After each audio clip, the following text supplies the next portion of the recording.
I'm sure somebody will say this is creepy, but like I would love to have a set of cameras in my living room and watch my kid grow up again, right?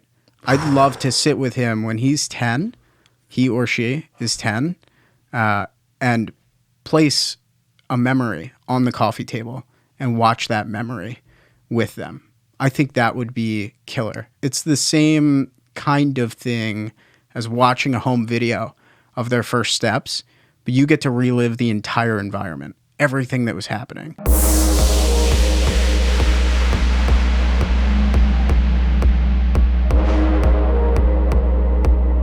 What's cooking, everybody? If you are on YouTube right now, please hit that subscribe button, hit the like button on the video, and thank you for checking out the channel. To all of you listening on Apple or Spotify, if you're not already subscribed, hit that subscribe button, and thank you for checking out the show there. Now, if you haven't used the link in my description, along with the code TRENDIFIER at checkout to get $100 off either the 8 Sleep Pod Pro mattress or 8 Sleep Pod Pro cover, check it out. I always focus on the cover because the cover is half the price. It comes in queen or king sizes, goes right on top of your current mattress, and it's what I use and does all the same things. So with the 8 Sleep Pod Pro cover, you're going to get access to 8 Sleep's proprietary technology via their app and via the actual cover itself, which will optimize your sleep around you throughout the night to make sure that you are as well rested as you ever have been in your life. So what 8 Sleep does is it measures things like your REM and your body temperature and what are called your sleep stages throughout the night, so that all those times where you'll be getting light sleep and not realizing it because your body's reacting to certain things in its environment, that's not going to happen anymore. And so you're going to wake up in the morning, you may look at the clock and it'll say you slept 6 hours, but you're going to feel like you slept 8. So use that link in my description along with the code TRENDIFIER at checkout. That's TRENDIFIER. And you will get $100 off either the full-blown 8 Sleep Pod Pro mattress or the 8 Sleep Pod Pro cover. You won't regret it. Check it out.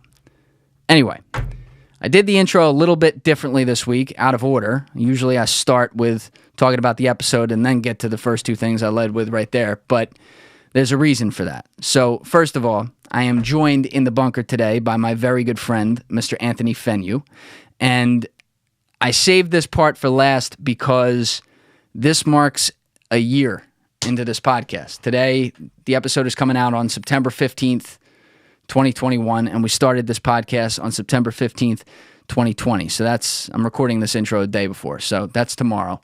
But what a wild ride. It has been crazy building this thing.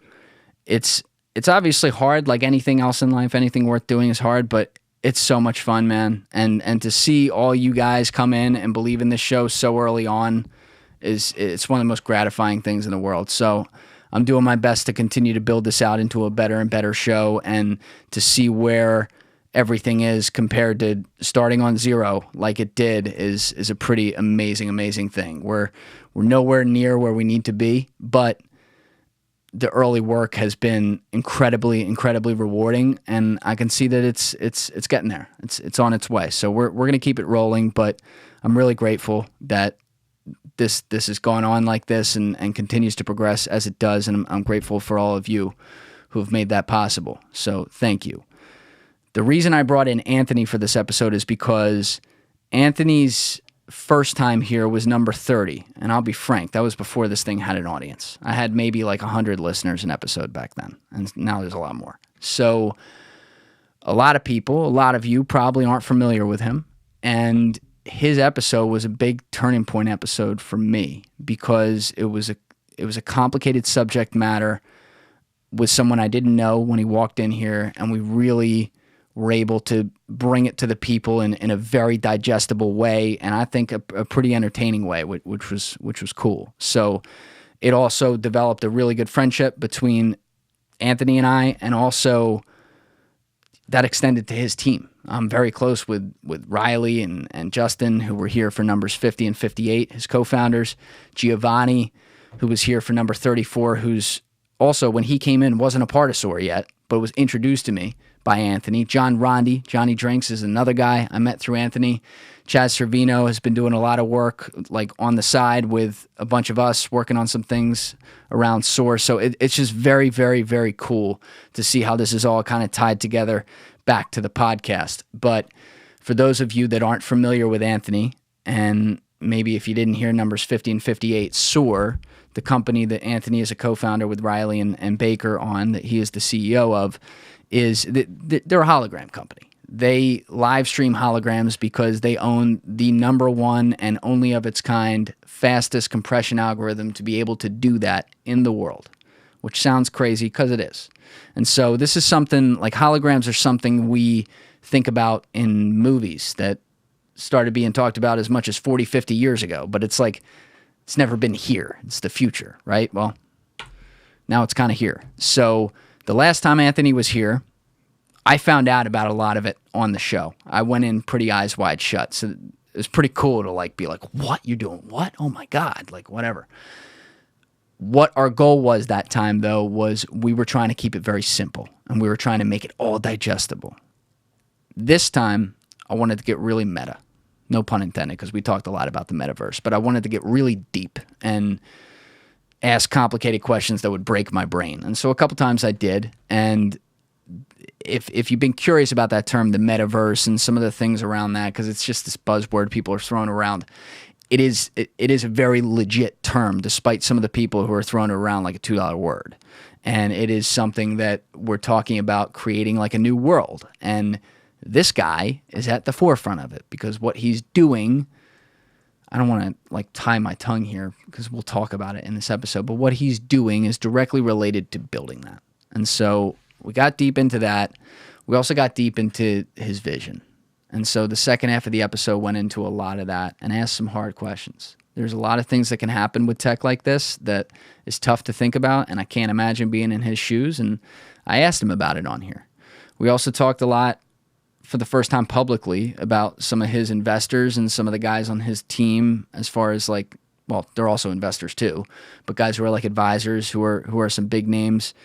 I think he mentioned for the first time publicly that Elton John is one of the people, his family office is invested in Soar, and there might have been a few others, I forget, but he went public with some of that stuff today, which was cool.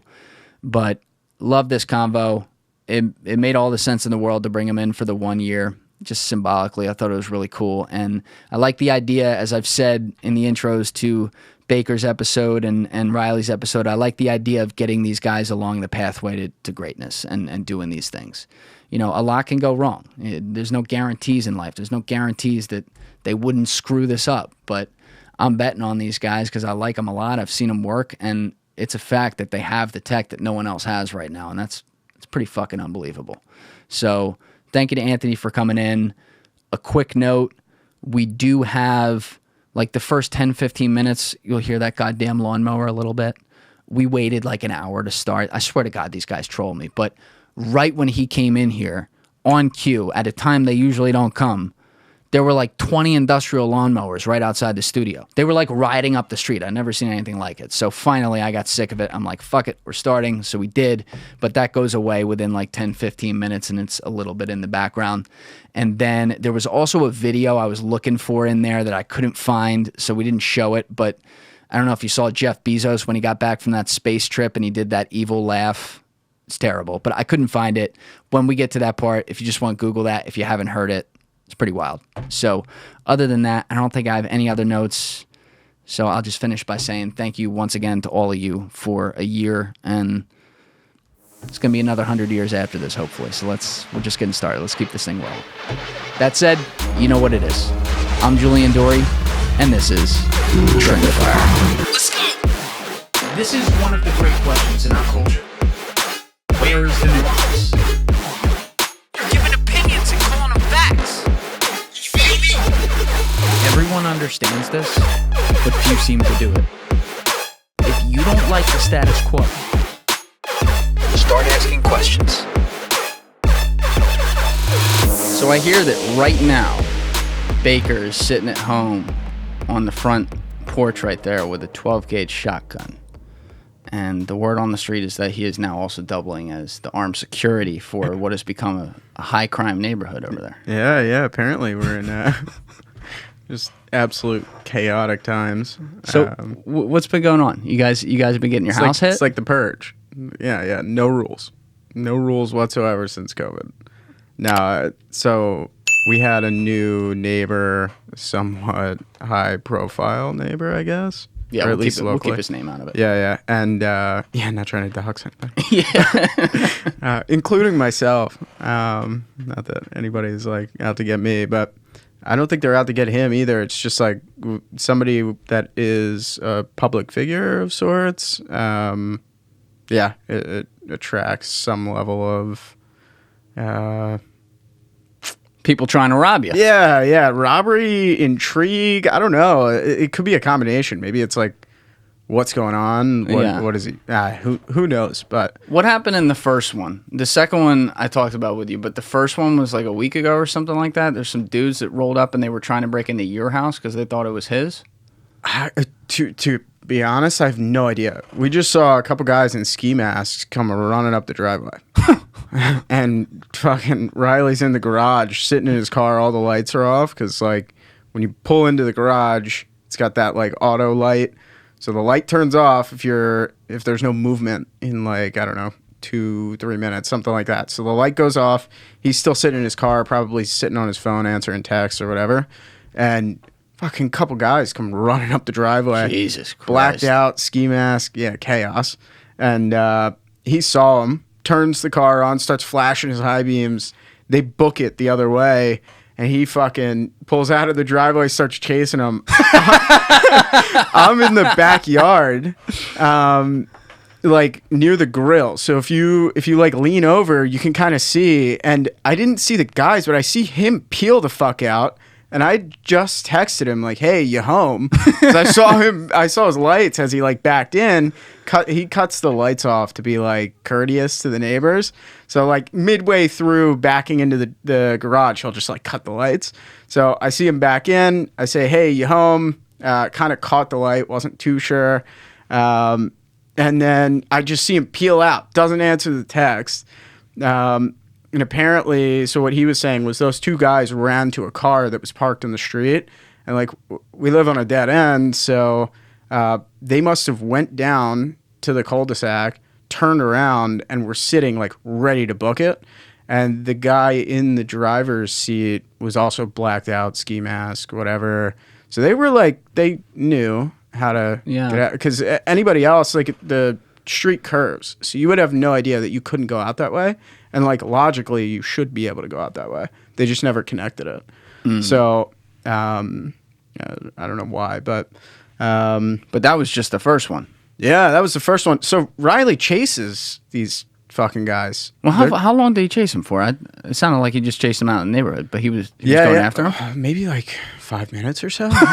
Dude, they were doing like $110 down side roads. And then there's this big curve near the golf course.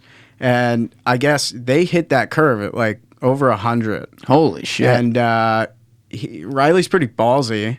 Clearly. So am I. Yeah. I'm not hitting that curve at 100. I'm going into the golf course. That's happening. Yeah. So they took it, and he slowed down. He was like, "Oh, I'm not going to die tonight."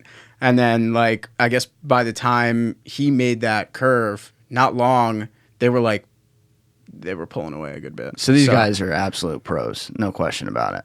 Yeah. I mean, they...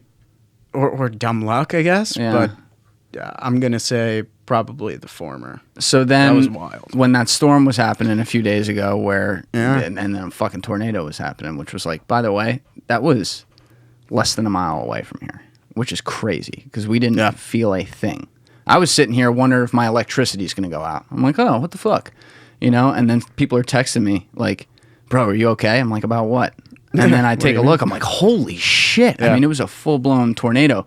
But that whole storm was all over South Jersey, and you were getting hit with it there. And these guys tried to hit you in the middle of that whole thing? Yeah. I missed the tornado because I thought I was in the middle of an armed robbery.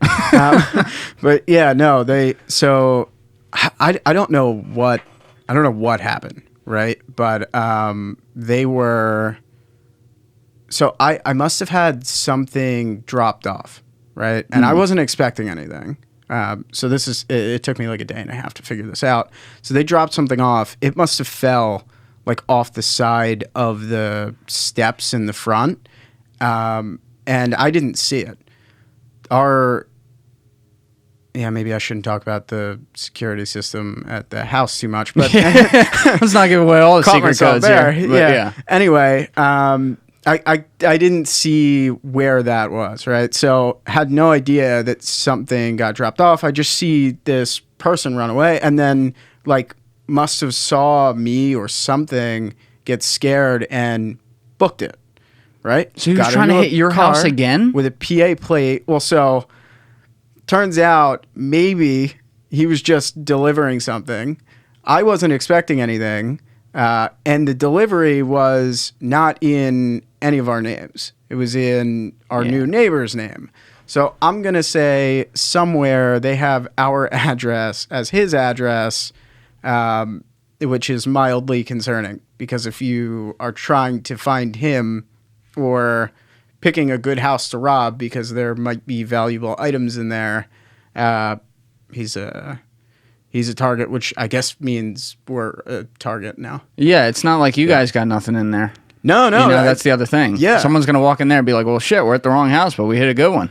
Yeah. I mean, stuff might be heavy, but like we got expensive computer. There's all kinds of stuff, right? So I would just pay to see them walk in, and there's no one. I'm sorry to pick on him, but no one but Baker there, and he just has to look at him like, take the fucking computers. Please leave. You want me to help you carry him out? This one's a little heavy. That's scary though, man. And it's like, obviously, without going into who it is, it's really a shame too, because it's not tied to anything he does or anything like that. It's just people being assholes trying to like come hit somebody who's got some money. Yeah, no, I think it's just like, again, anybody that's a public figure, there's a little bit more risk there. And then public figure with known dollar amounts, things like that, or estimated, like, yeah, you're gonna figure it out. Yeah, so it's sad, but it's how it is. One thing that we love, it's like a little bit off radar, you know. We've done our best at not being in the spotlight when it wasn't necessary.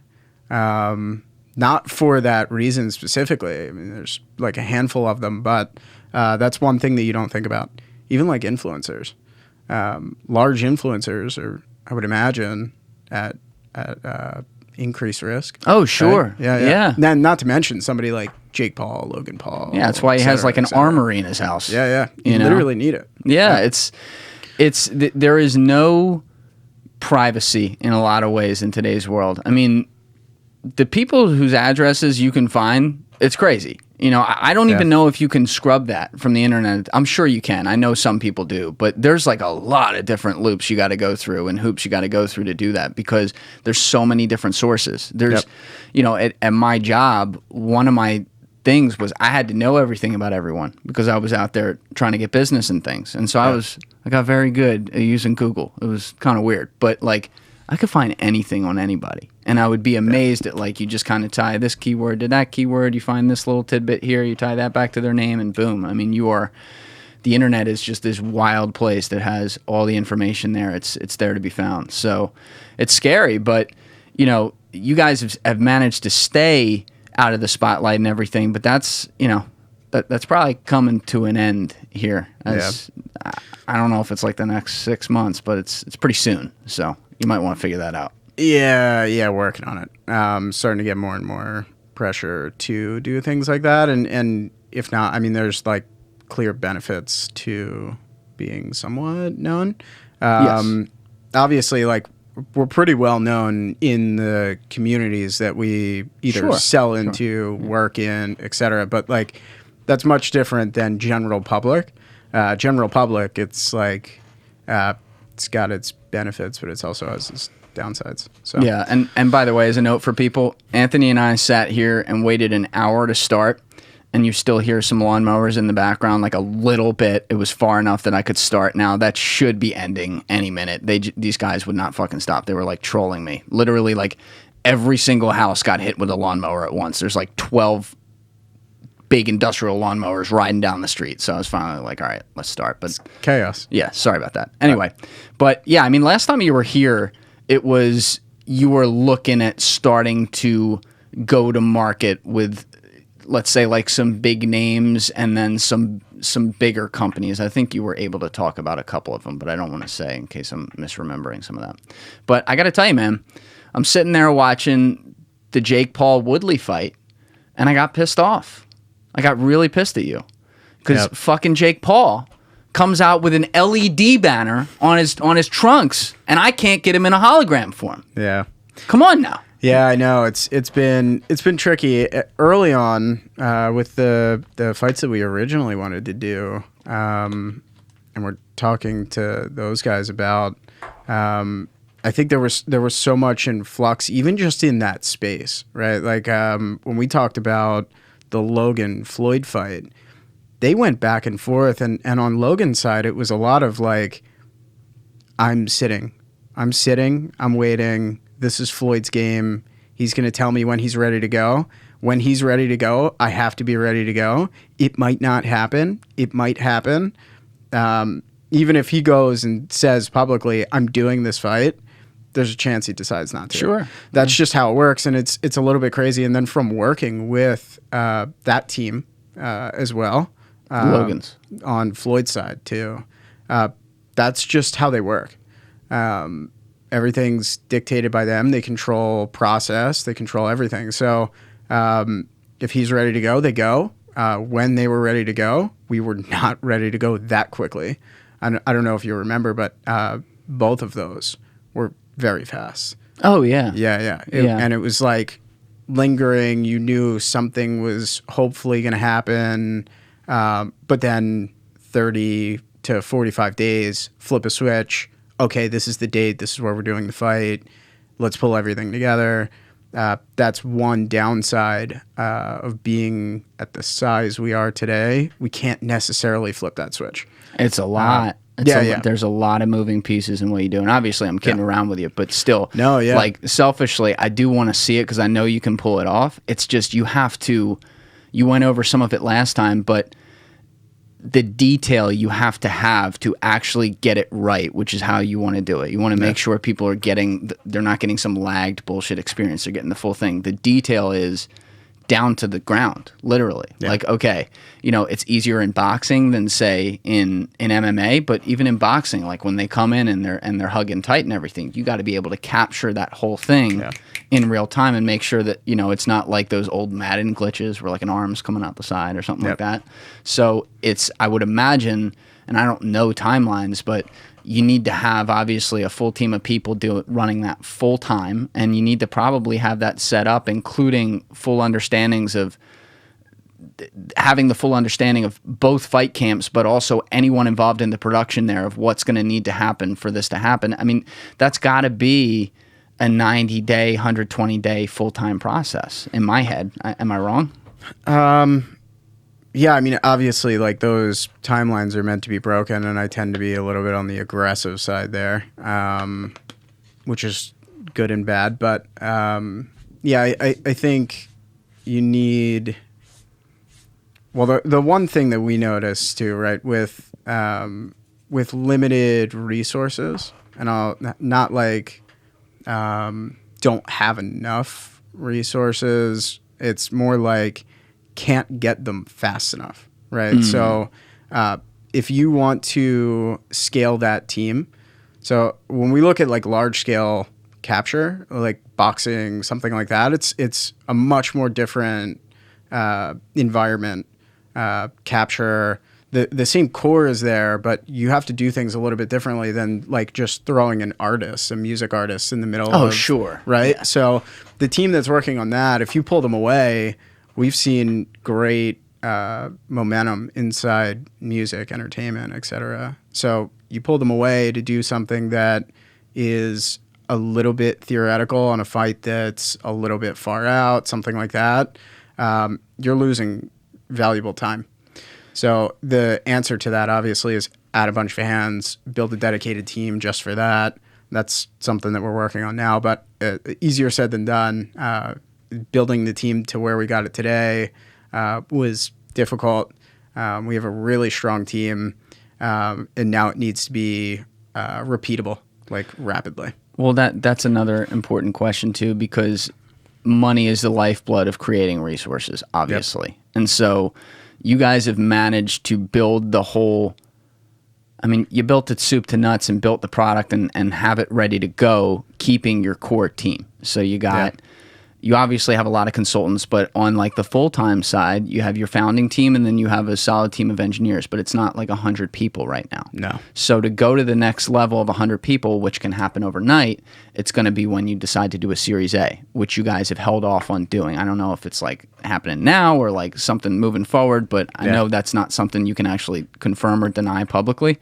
So I'm not going to ask you when, but in your head, I guess the question is, are you thinking about it a lot? Like it's kind of like you're playing with house money, and the minute you flip that switch, then that problem, the resource problem you talk about, is taken care of, and you can say do 3 projects at once because now you basically have heads. I mean, you can, but there's also like the speed and expectation thing too, right? So you go out and you raise $20 million. There's an expectation that you're going to deploy the capital quickly. Yes. Over a 12 to 18 month period, right? Sometimes that money goes even faster. You're also burning whatever you have coming in. Maybe you're extending runway. It's like you can pull those levers, but ultimately they want to see the money get put to work, right? So the day you take that check, we'll just call it a check, your expectations go through the moon. Sure. Right? Sure. So there's now a ton of external pressure. The smart thing might be to focus on building infrastructure a little bit before you pour gas on the fire. What do you mean by infrastructure, just to be clear? Well, so we saw this on the sales side, right? Like we're really small on the sales and business development side. It's like a couple of people. You also... We know it intimately, right? So but you also don't have, like, your pipeline purposely, it's not like other companies. You know what I mean? Yeah. Like, you're not selling a phone, for example, which is still like an investment, but like you're selling like a huge investment for an enormous, very exclusive client. You know what I mean? So in some ways, I almost think, yes, you're going to increase that, no doubt, but like, is that really holding you back right now? Is the sales side holding us back? Yeah, like not having more than 2 or 3 heads really handling that? Well, it holds back how fast you can get deals closed. And obviously the push is to keep exponential growth. That's what you're looking for. But I think it's more, so what I was talking about on like the infrastructure side is a lot of like sales playbook or things like that need refining. How do I hire somebody and day one make them effective? Obviously not day one, but theoretically. Right now, we all know it intimately. So anybody who's selling it has been doing it for a long time. Some of that has been translated. Some of it hasn't. I think that needs to be refined a little bit before you just go to flip that switch. Otherwise, what you're going to do is you're going to burn a bunch of dry money. So the first 30 to 60 days, you're going to ramp that burn up crazy.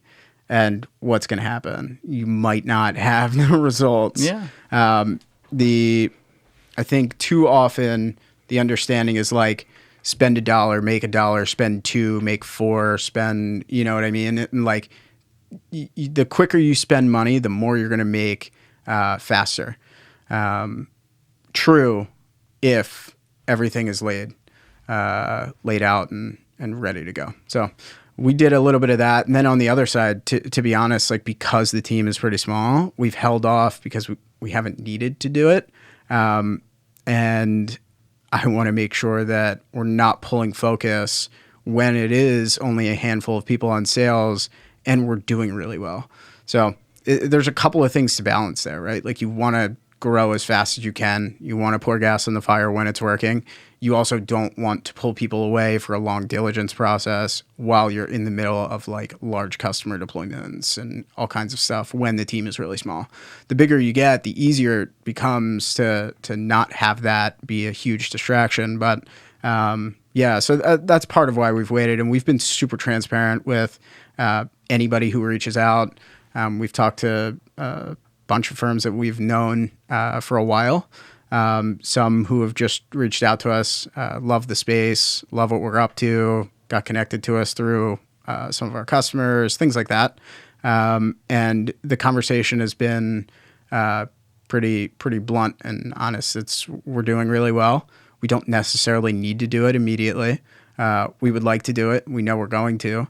I think we're really close to doing it now because we have a lot of that infrastructure built and things are a little bit more stable, but didn't want to dive into a 90-day or 60, 90-day diligence process and pull a bunch of focus away while our ARR was being driven up pretty good. Yeah, and so when you're talking about diligence, just to be clear on that, when you are going in to do like a big time raise, like Series A, Series B, stuff like that, obviously these firms and even high-powered individuals, family offices, whatever it may be, they're going to run through every single thing you got going so they can run all their numbers and make projections, and it's a money thing. But when that's happening, I guess your point is that guys like you running the company, really like the founding team, even like including in some ways Baker, who's the CTO, like that's not even part of his job. You automatically are getting pulled into that process, and that's taken away from everything else you can do. Yeah. And since you don't have that 100-person team right now, that's actually a problem, and it's this opportunity cost trade-off. Yeah.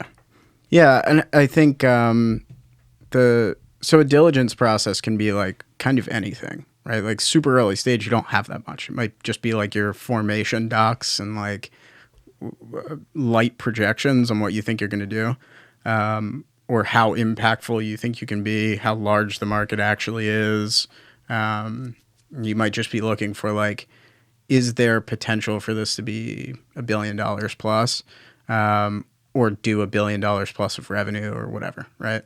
And then as you get older and older or further in your company life cycle, there becomes more. You have historical financials, you have legal docs, you might have previous financings, you might have all kinds of stuff, right? So board structures, voting structures, advisory share types, like there's this whole list of things that they want to dig through.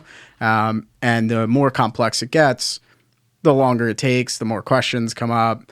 I mean, in general, everything's like pretty clean. You can put everything into a data room, keep it organized. There's ways to like reduce how much of a headache it is, but there's always going to be some level of like back and forth. You want there to be. Otherwise, like they're probably not doing heavy diligence, right? Everybody's a little bit different. I've gone through super light processes and really heavy processes. But the common denominator is it becomes a distraction if it takes too long. My thing from the beginning has been when I look at financing, it's like I want to get in, get out. I know it's something that we need to do to accelerate, to ramp, whatever. But I don't want to be distracted by it 24/7. We have a business to run. Do you think that a lot of these partners, let's just say that, let's keep it general just to make it easy, like the VCs reaching out, do you think that with your company, there's also a lot more, I don't want to use this word, but I'm going to use it, a lot more patience and like, hey, yeah, we're willing to wait on it, wait when you want to do it more on your terms, strictly because they know that you have the tech within the hologram space that no one does? Or are a lot of them still thinking, fuck it, we'll fund somebody else and they'll be able to replicate the technology soon enough? So I haven't seen much of that. Obviously, there are other companies that are raising money in the space. Sure. Yeah. But no, I think for the most part, at least with us, it's a lot of relationships, right? So like, I've known partners at firms for a couple of years, right, before getting to this point. So there's a level of comfortability there. And even for folks that are new, it's coming through some sort of relationship. So I don't think anybody's like jumping to go finance somebody else. It's like we're watching, we're tracking. Some people just want to stay in front of you, which I appreciate. as long as it's not overboard. But yeah, no, I think everybody's been super understanding. And at the end of the day, what's the most important thing? It's customers, whether that's like the revenue coming from it, how happy they are, making sure that you're not dropping the ball on anything that they need. That's the lifeblood there. I think it's also a battle of how difficult the initial sale is for you. And that's why I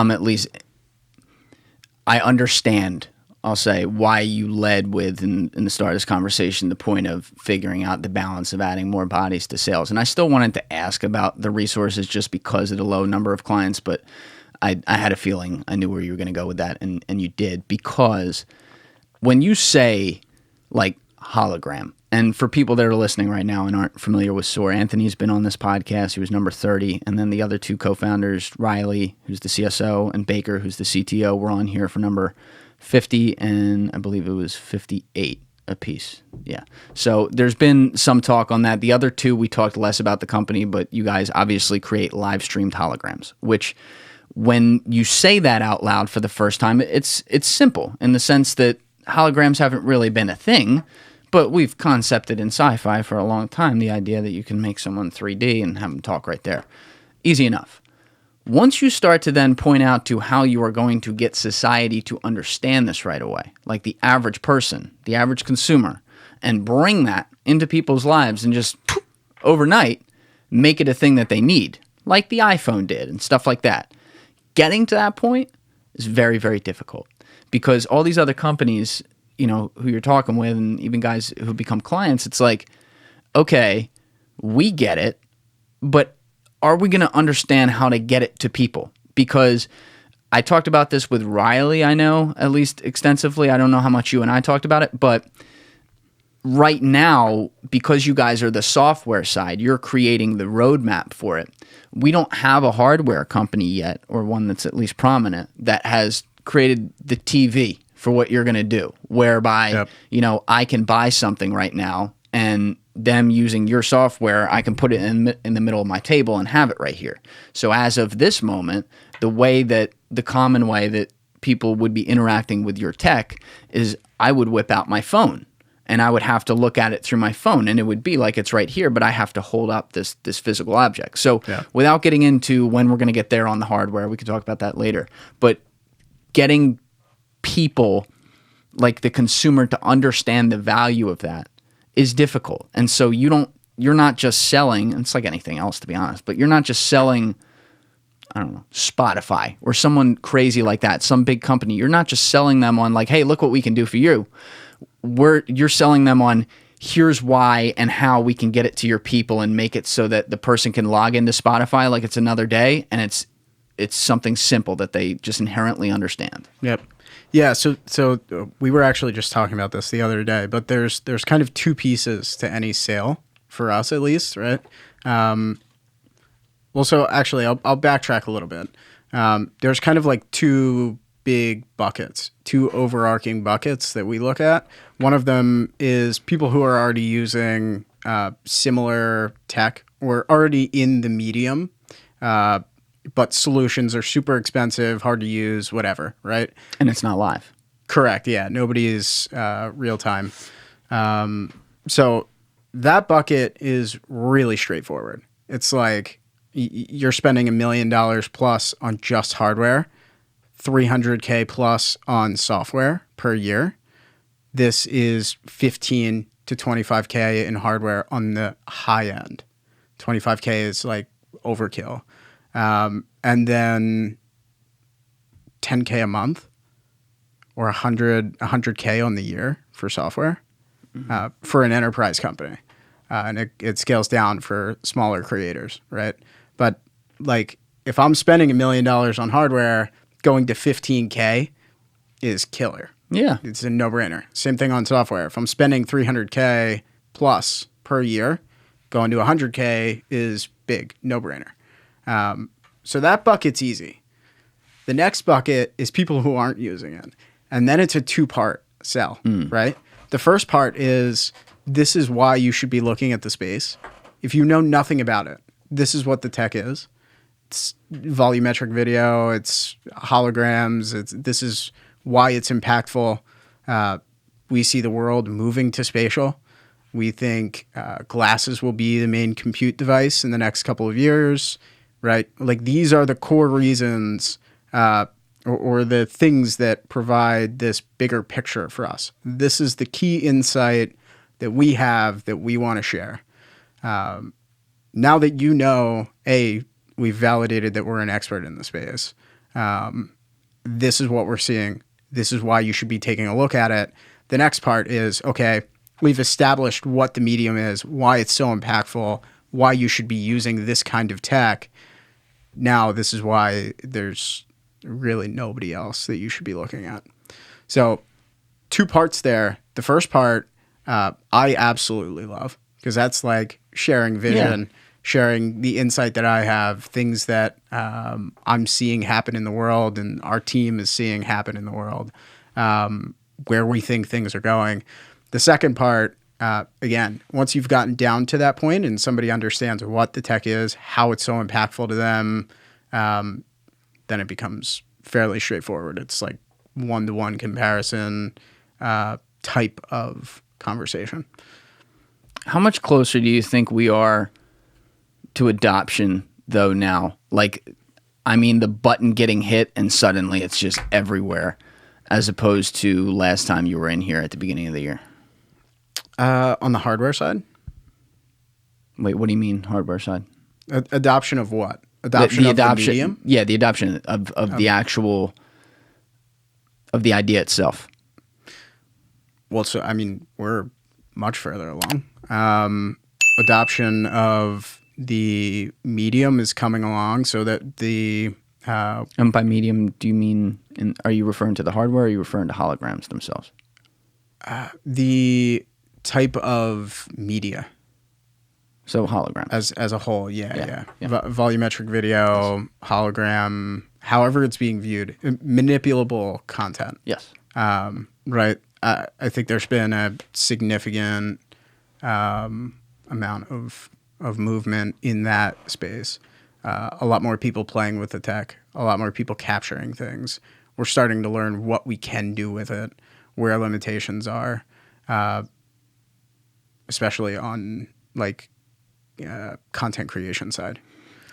Well, and I don't want to turn the conversation completely into something else. I just want to wrap it into this because I feel like it's probably a good time to bring it up. But when you were here last, that was right when this whole NFT craze actually entered the mainstream. And so we talked about it when Riley was in here, but we've been doing some work on that, which has been pretty cool. And I think we're going to be able to bring a couple of those things public soon, which is exciting. But that whole thing was this mad rush that had a whole bunch of other aspects to it. Like it started with just pure 2D art, and it's still there in a lot of ways. But you've seen all these other bit pieces arise out of it. You see something like these horse stables and stuff where you can buy, a horse in the metaverse, which is why I'm bringing this up. And people are buying real estate in the metaverse, and they're being tagged as NFTs in a lot of cases. But outside of just the buzzword of NFTs and what that all means, and we could talk about that too, but I'm more concerned with that, the capturing of that term in everyone's fascination, which is metaverse. Because when we first talked, even before you came in here, you were talking about something along the lines of we're building the metaverse, right? And you weren't looking at it from like, oh, it's just NFTs or something like that. You were looking at it like straight out of sci-fi movie shit, like the Matrix almost. We're building a new world that people will interact with each other in, and it's not the physical world. And then a few weeks ago, and this is obviously fast forward way farther from our last conversation, but a few weeks ago, you even saw the emoji metaverse that I think Zuckerberg demonstrated for Gayle King and CBS, where he was sitting in a room with her as an emoji. She was sitting in the room as an emoji, and they were having a conversation, and it was this other world.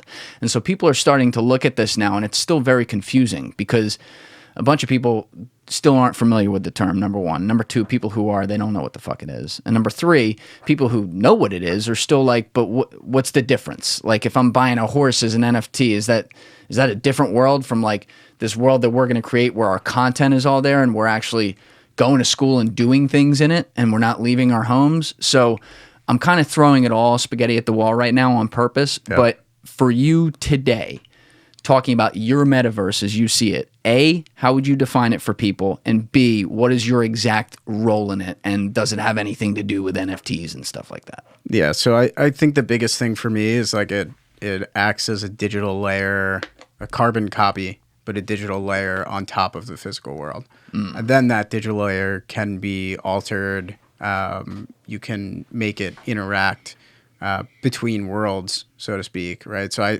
I say a lot like the convergence of digital and physical. That's what I mean. So like there is a 3D map of the world that is interactive.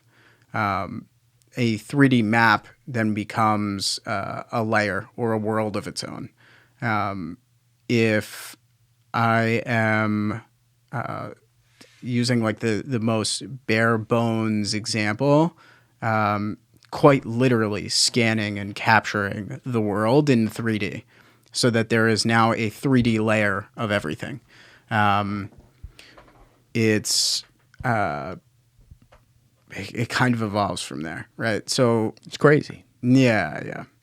I guess talking about what role do we play in that? The thing that's so exciting to me is our core is a pipeline for moving volumetric or 3D data in real time, right? So what do you need to connect those layers, connect those worlds? You need a really good pipe. So that is super exciting to me, and seeing how we can evolve our compression distribution pipeline. Simplest form, we're capturing people right now, right? People, objects, things like that. Wait, can I clarify one thing to make sure I'm understanding? Yeah. Because now, and I don't know if I said this in that long rambling trying to land the plane to get to this question, but the difference with the metaverse that we see right now, in my mind, and I'll incorporate like the NFTs aspect of it, like people buying homes and buying horses and shit, is that these are actual objects that exist only in that space, right? They're not, you're not live streaming a horse from a stable and then it's right there. This is a separate thing that was created. Yeah. You see what I'm saying? Yeah. What you're talking about is you're going to be able to actually take this world, to use your words, the carbon copy of it, and you're going to be able to live stream it so that even if there's a different reality there, shit, I need some weed right now, but there's a different reality right there, you are taking things that are real, that are actually existing in the real world, and at least putting that, I'm fucking up at how to say this, but putting it in that world and then saying it can change there, but this is now, there's two of them. Yeah, so basically, like, once I have a 3D map of the world, I can almost do anything with it, right? So I have this room, a 3D map of this room. I am wearing a pair of augmented reality glasses. It looks like this room because I'm actually looking at this room. But I know I'm spatially aware now, right? I can have a piece of digital content that's not in my physical world now interact with my physical world because I know my physical world in digital. So that's where it really starts to like collide, and you can get as creative as you want with what that looks like from like a user experience perspective. Everything down to like how are you actually interacting with it? Like, are you using your hands? Are you using like a remote? Whatever, right? All the way to like, what is the content? Like the place a football game or a basketball game on your coffee table kind of thing is like an example of what one piece of content would be. But you want spatial awareness. Here's the second layer to it now. And this isn't tomorrow, but 20 years from now. That basketball game or that football game, are they playing it in the metaverse too? Meaning, they're doing it in some facet in real life. Like, I'm not saying it's going to be exactly like the Matrix where they're lying in the box and they can just concept it in their head, because then anyone could be a professional athlete in that way, which is a whole separate thing. But I'm saying, like, could you be playing against each other and not in the same building? And it's the same, which is creepy, but... So now we're really getting deep out there. Yeah. I mean, you could, I guess, theoretically.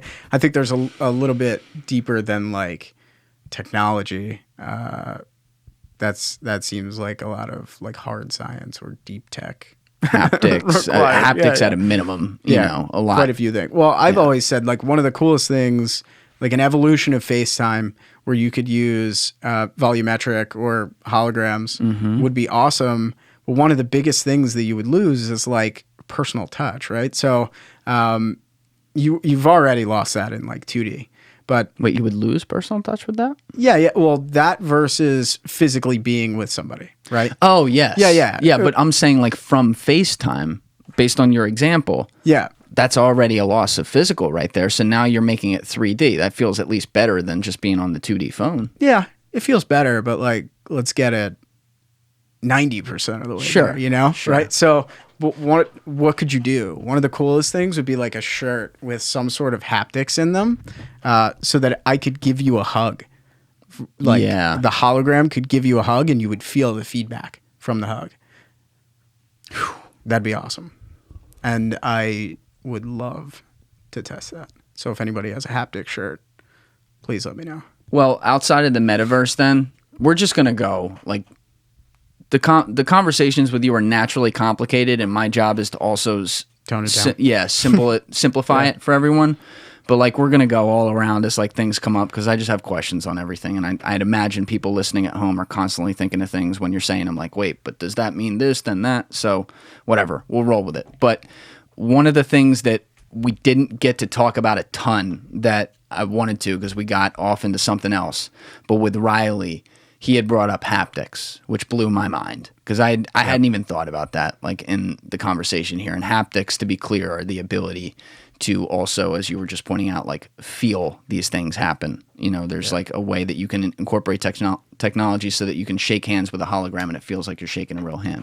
But beyond the metaverse, the thing we're going to create, and maybe it's not, maybe it's all a part of the same thing, and I'm really just having trouble concepting it. But when you're talking about recreating dead people, that is a deep, complicated, morally complicated, difficult thing to think about. And I haven't talked about this with you in a while, but I remember we had a phone conversation about it when we were talking about some dead celebrities, maybe like 5-6 months ago. Yeah. And it almost like, not to overplay it, and this is literally just talking about celebrities that I happen to care about, but it almost like it brings a tear to your eye a little bit, because you're like, holy shit, but it's not like this pure happy tear. It's like, what are the implications there?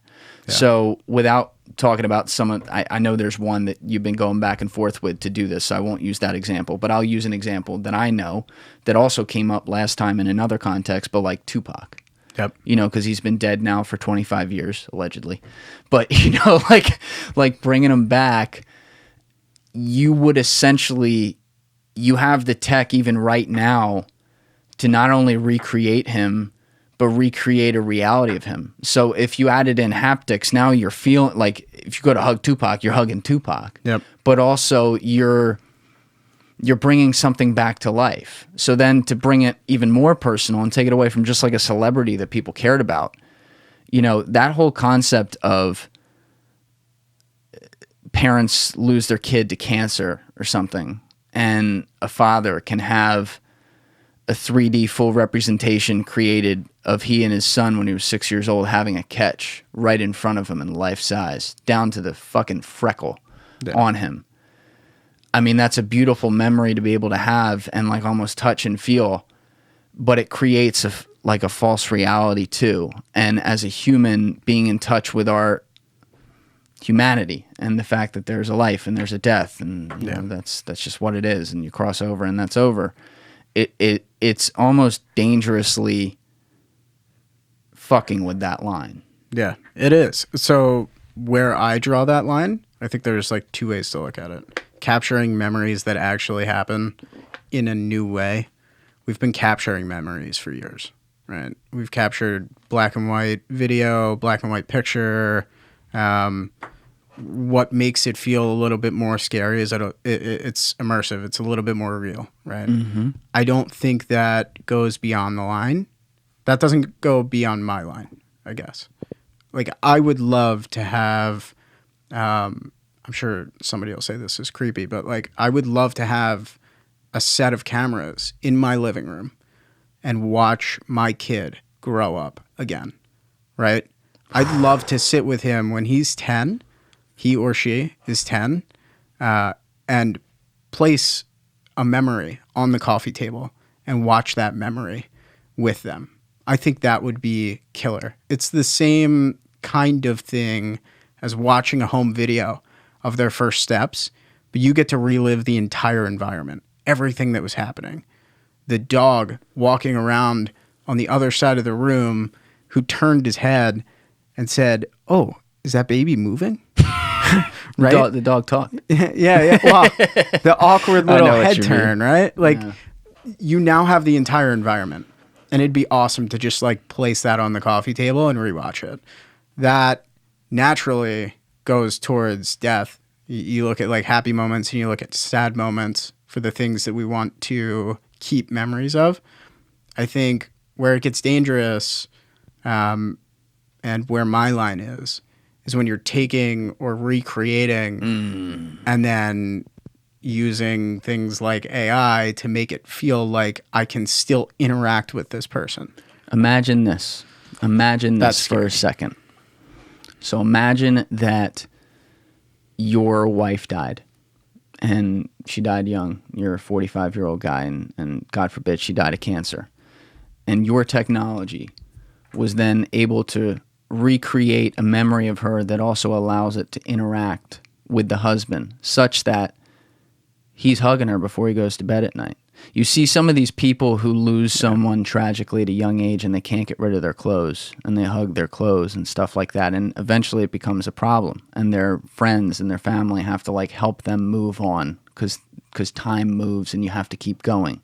Now inject the possibility that you're going to be putting a recreation of that human who's not sentient. They're not actually there. They can't understand what you're saying. At least, I don't know if we're going to get there. Fuck, man. But they can't understand any of that, but they're there still. Like, their physical being as an inflatable doll in a way. That can absolutely fuck with someone's head. And that kind of thing is very scary to me. We even see it with fake humans. Like, I just said the inflatable thing, but like, you see it with people fucking around with sex dolls and stuff. Yeah. You see it like as we get farther and farther away from each other from a humanity standpoint, and we become more and more digitized, we lose even if we want it more than anything in the world, we lose the drive to get actual impact from another person for real. And then we start to lose the line between what's real and what's not. Yeah. Yeah, that's when it starts to become scary. I think that's like where my line is, right? I want to relive memories. I think that would be fantastic. I want to enable other people to relive memories in a new way. But when it starts to get to, let's give a capture, even if we had a capture of somebody, right? Like, there is a capture of me.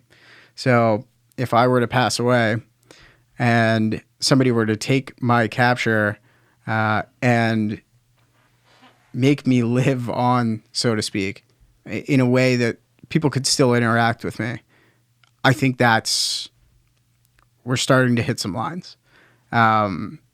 What's the purpose of it? I think there are good things that could come from that, right? Like, maybe it is something that helps you cope enough to say for a week or so, or whatever, some predetermined period of time or how to draw that undetermined line. period. Yeah, like, okay, I know this isn't him, but this was cool. But it could also go very poorly, very quickly. But that's also like pulling a rug too, because let's say it was you set a predetermined time, so like so 7 days you get it, and the central system, your company, automatically pulls it, so there's no slippery slope. It's like having a second death again. Yeah. Because now it's like, oh my God, now they're really gone. Yeah. You know, it's like a countdown clock. You know exactly when it's coming. That's another, and maybe you can get over. I'm sure you can get over that eventually, but it's like it's almost cruel. You know, there is something about when it's over, and it sucks. And like with death, we grieve it. Yeah. But it's over. It's done. Life goes on. When you start to then extend that line and extend the process, and you create like a systemized process, that's the kind of shit that scares the hell out of me, man. I mean, you guys, because the other thing is, you guys have this tech and you have the patents around it, and the market is your oyster. You know, as long as you don't wait for 20 years here, maybe a little less than that, but you know what I mean? Like, you're going to bring this to market. Eventually, and that day is not too far, iterations of this are going to be created by other people too. Like and someone's going to create this, whether it's you or someone else, someone's going to create this. So you can't, like that line you talk about of like, I'm not comfortable going past here. Someone's going to do it. Yeah. No, I'm saying that's where like I don't want to go past. I'm sure. Here's the other thing too. Like, you put it out, it's going to get there. It doesn't matter. It's just like anything, right? Like, people will do malicious things with tech that had a good intent to start. I don't necessarily want to be the one to encourage that, because I think a lot of bad things can happen. I'll also say, I think that's much better than some things that we could be using AI for, at least. What do you mean? I mean, there's like a lot of bad that you can do.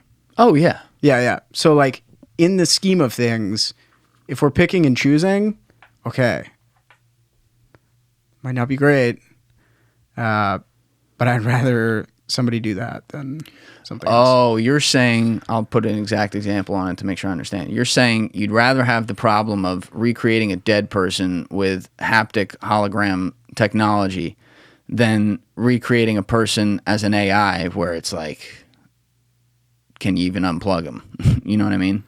Yeah, precisely. Or give an AI autonomy over something that is like mission critical. That's actually a really fair point to make. It's scary. It is. It's choosing an evil versus an evil, but I will agree with you 1,000%. Yeah. You know my interest in AI. Like, yeah, that's worse. Well, if I'm choosing my death, you know, like, yeah.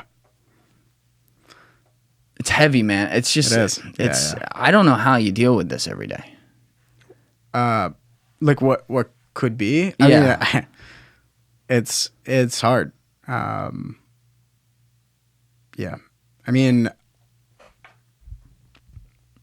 yeah, it's tough.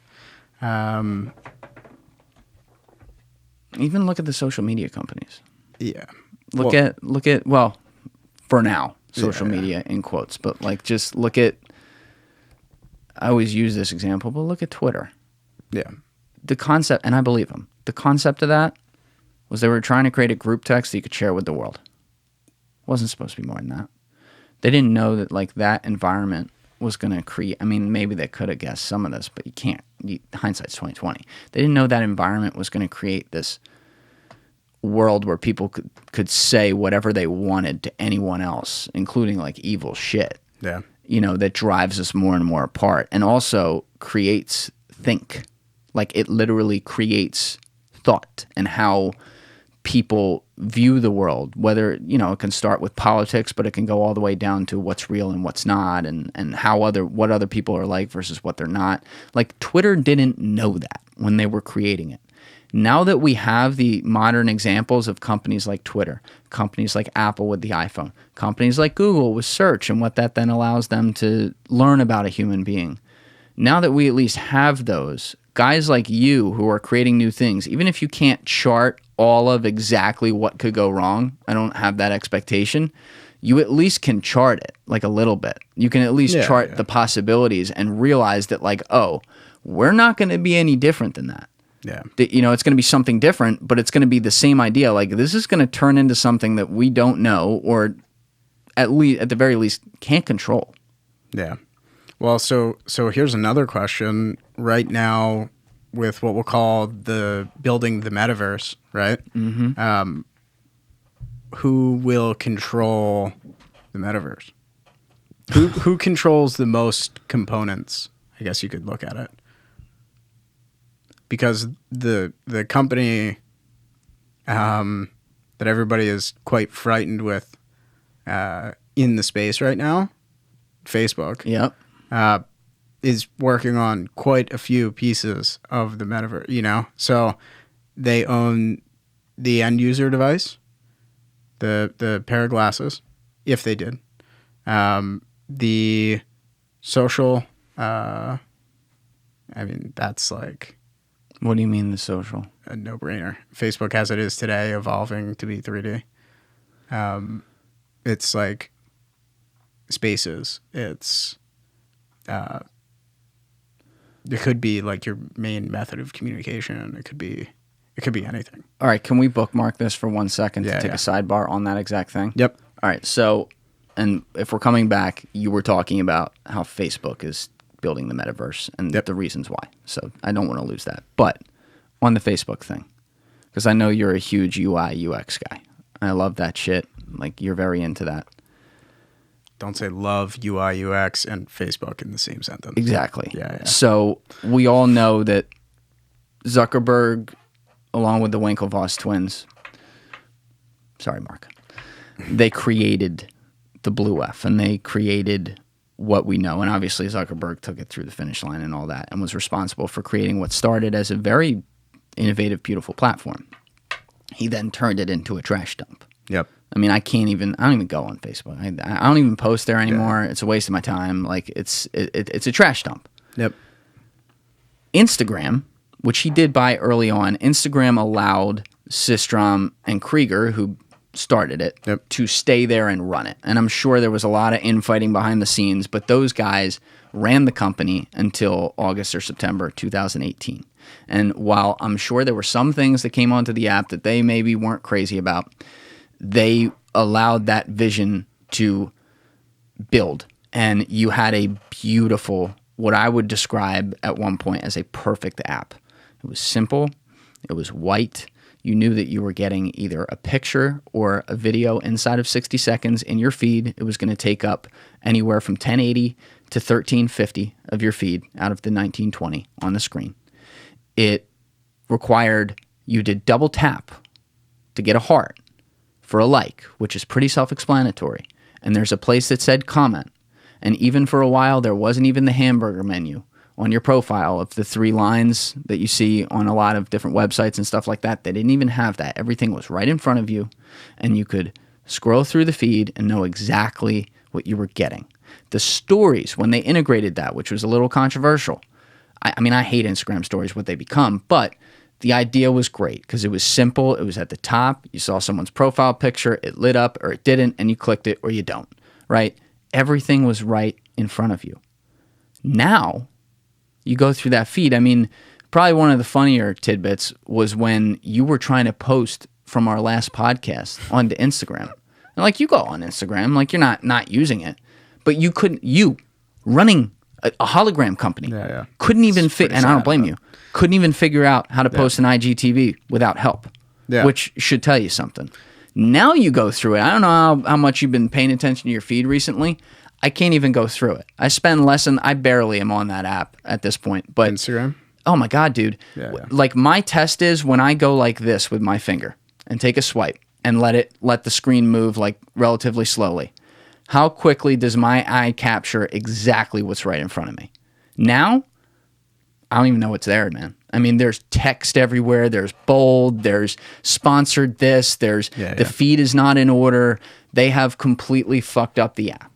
And so the reason I say this is because one thing I do know about Zuckerberg is he is not an idiot. And they're building, Baker and I talked about it, they're building a tremendous infrastructure back there as a VR company. And so what I think Mark is doing, because also Instagram wasn't his, and he always took that personally, which I guess I understand, but I think he's just milking whatever money he can squeeze out of Instagram to keep shareholders happy right now, which is his job, on the idea that like, oh, we're phasing this out anyway. And whether it's going to be through Instagram or a new platform that Facebook calls Facebook X or something like that, you are going to have this VR social media ecosystem, which then goes right back to what we were talking about here that you brought up, which is how Facebook is, quote unquote, building the metaverse. So my question within that is, am I wrong? Wrong about what? My theory right there. No, I don't think so.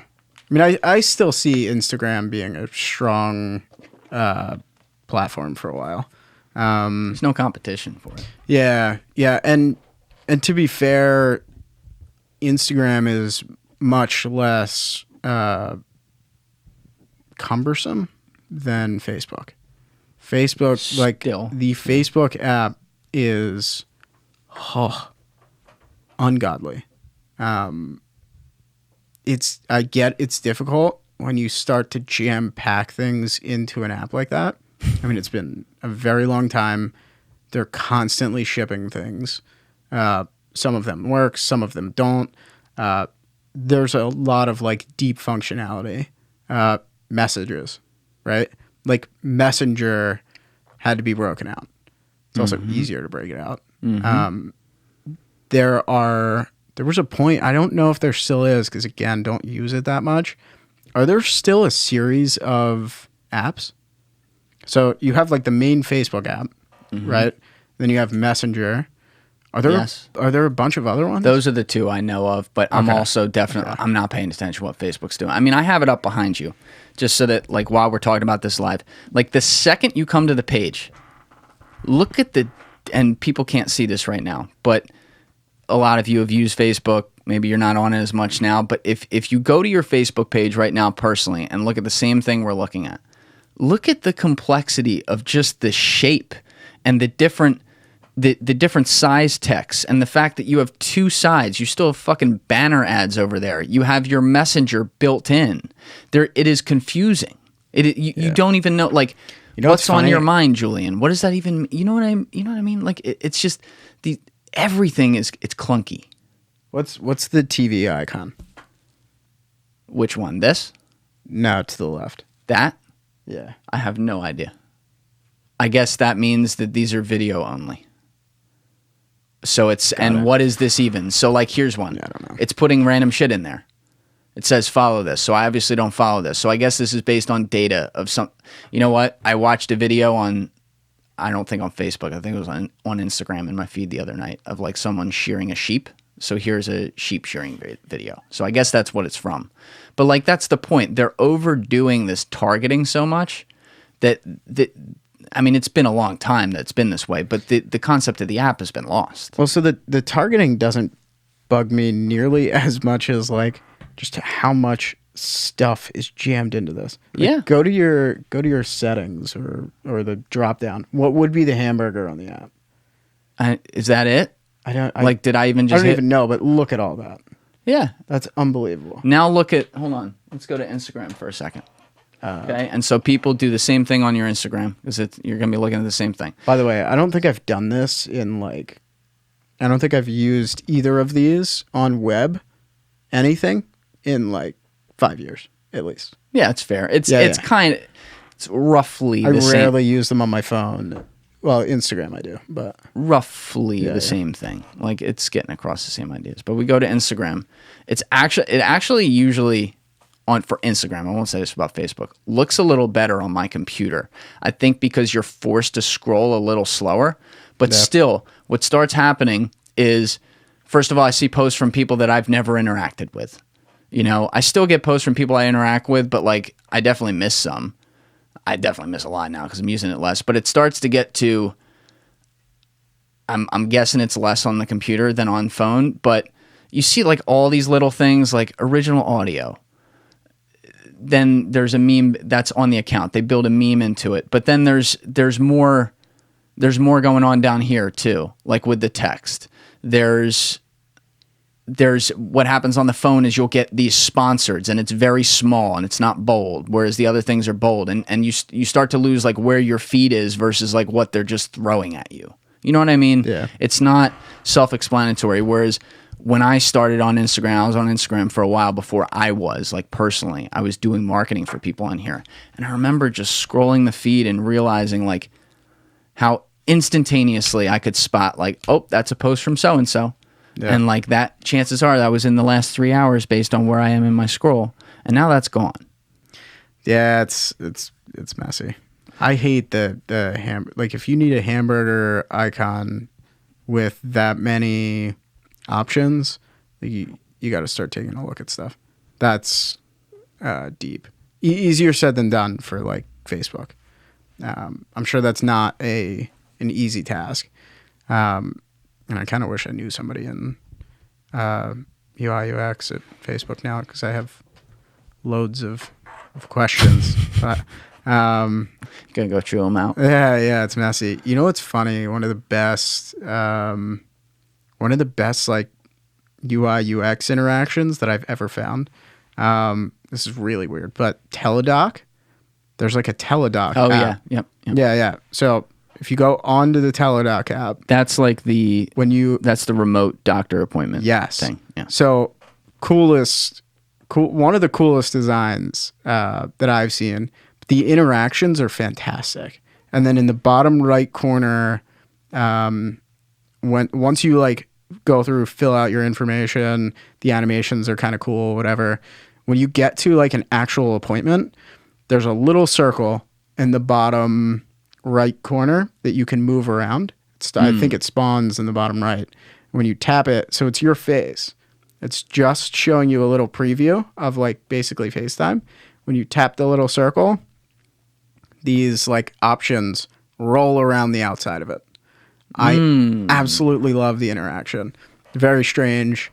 But if anybody has ever seen it, it's like, I don't know. It's addicting. I got to check that. I love that shit. Yeah. So it's fantastic. Remind me to check that out afterwards. Yeah. But I got to think that if you're on Facebook's UI UX team and you're not just somebody mailing it in, there's no way you don't hate what this is. There's no way you don't hate it. Like, you have to know what they're doing. And I'm sure they all talk about it with each other. Like, I can't believe we're fucking doing this. I actually don't hate Instagram's UI. It is still like really deep, but at a certain point I understand it's like, what the hell do we do here?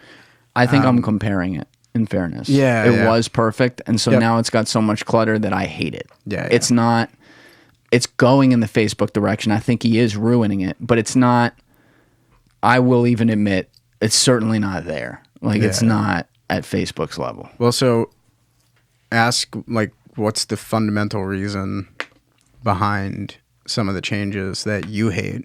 Like, I hate, like, button placements and, like, unnatural interactions and things like that when I'm looking at, like, Facebook, Instagram, UI, UX, more so than I hate, like, how free-flowing the sponsored content feels, right? Like, it's literally right in the middle.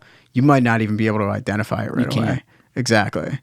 And then it pisses you off. Why is that the case? Why was that change made? The value of 2D advertising rapidly diminishing. What's like one of the underlying reasons why people are moving to immersive? Because we're milking the hell out of 2D. Let's move to 3D. I mean, it's like it is a natural progression, but like if you're looking from a dollar perspective, an advertiser is going to get more out of advertising in 3D right now. It's going to be more targeted. You might get less eyeballs, but they're going to be like much higher quality eyeballs. And it'll feel like you're interacting with something instead of like just a nuisance in the middle of a feed or in the beginning of a video or something like that. That's where they still have a disadvantage with TikTok. And this is where Yeah. TikTok hasn't beat because of the difference in the content. On TikTok, it's simple. You scroll your finger, you're at a next full screen video. It's one by one, boom. And it's the ultimate boop, boop, just like that. Yep. Whereas on Instagram, it still takes up a certain portion of the screen, so you have to aim it and Yep. stuff. And there's more, they have to mention what it is. Whereas in TikTok, everything is all built into that bottom portion that tells you immediately, if you look at it, what the video is. So with sponsored content on TikTok, number one, it's a video, and there's not that they don't have that on Instagram. They do, but they have a lot of pictures too, which is annoying because then you're trying to like take in what it is.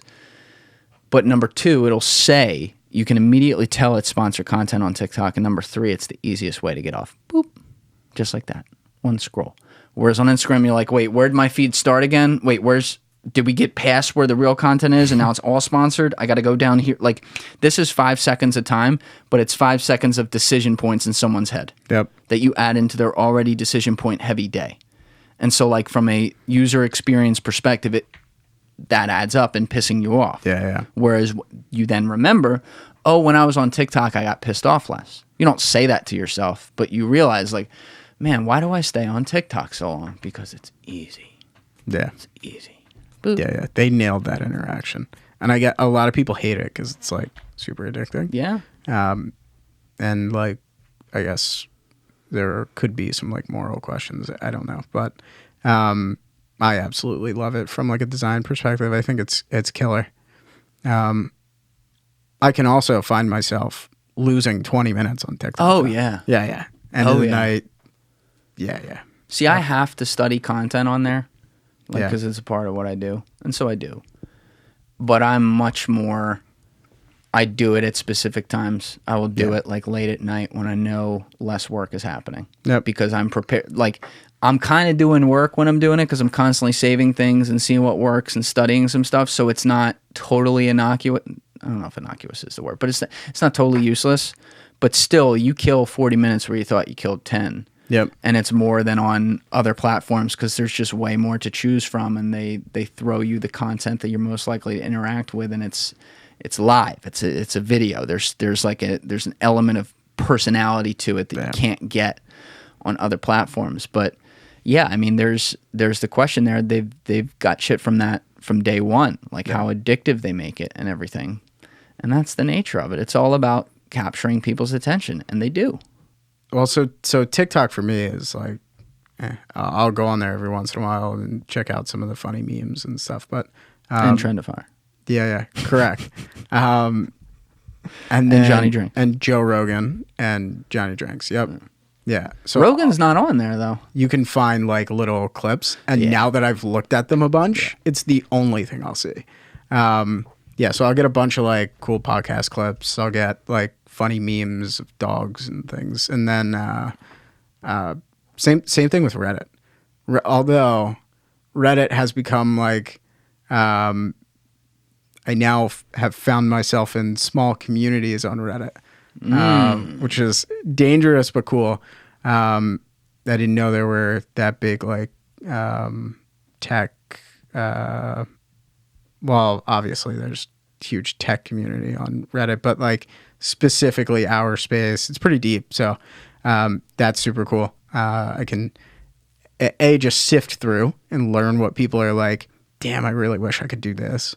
And it just like helps provide insight, or I'll ask like crazy, stupid questions. Like, what happens if I put my hat in the dishwasher, just weird stuff. Reddit's an unbelievable tool, man. Oh man, it's a unreal. great tool, but there's like weird sides of Reddit. Oh And yeah, you can go down real fast because it's all anonymous. Yeah.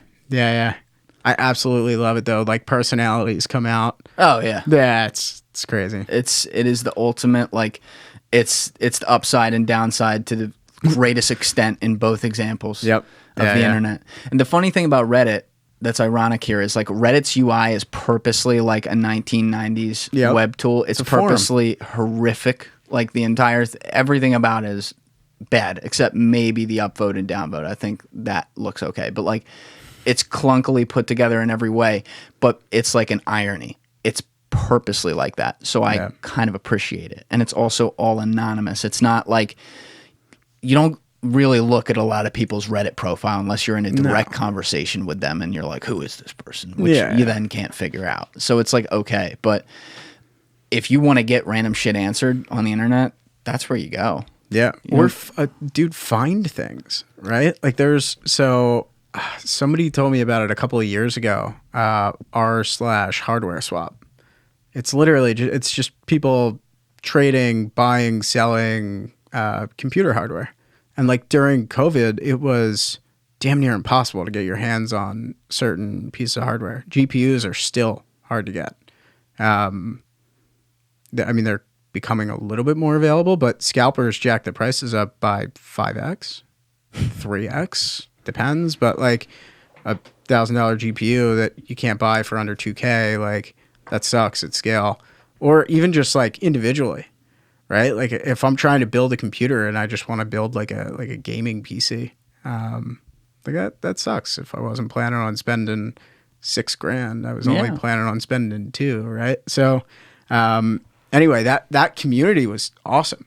They were like putting an extra level of verification. They would try to track MSRP and only allow you to upcharge like 10% or something for...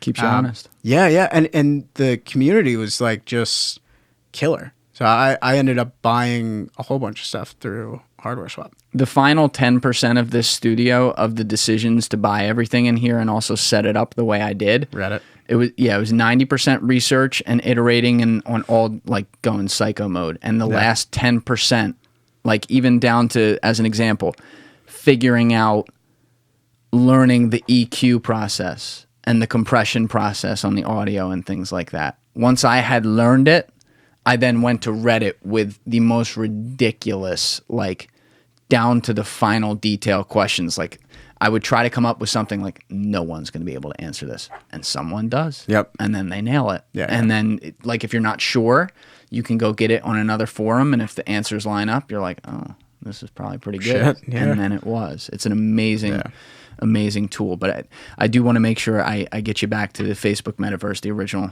thing that we started this on. I just, we have to talk you out of Reddit is always a rabbit hole. Absolutely. Absolutely. And like talking about it on all these platforms and what they've done, good and bad. Like we didn't get to Twitter, but that's another story. But Twitter's actually a decent example of pulling back some things and going back to what made them great. So that was a good one. But back to Facebook building the metaverse, because that's scary for a lot of people to hear.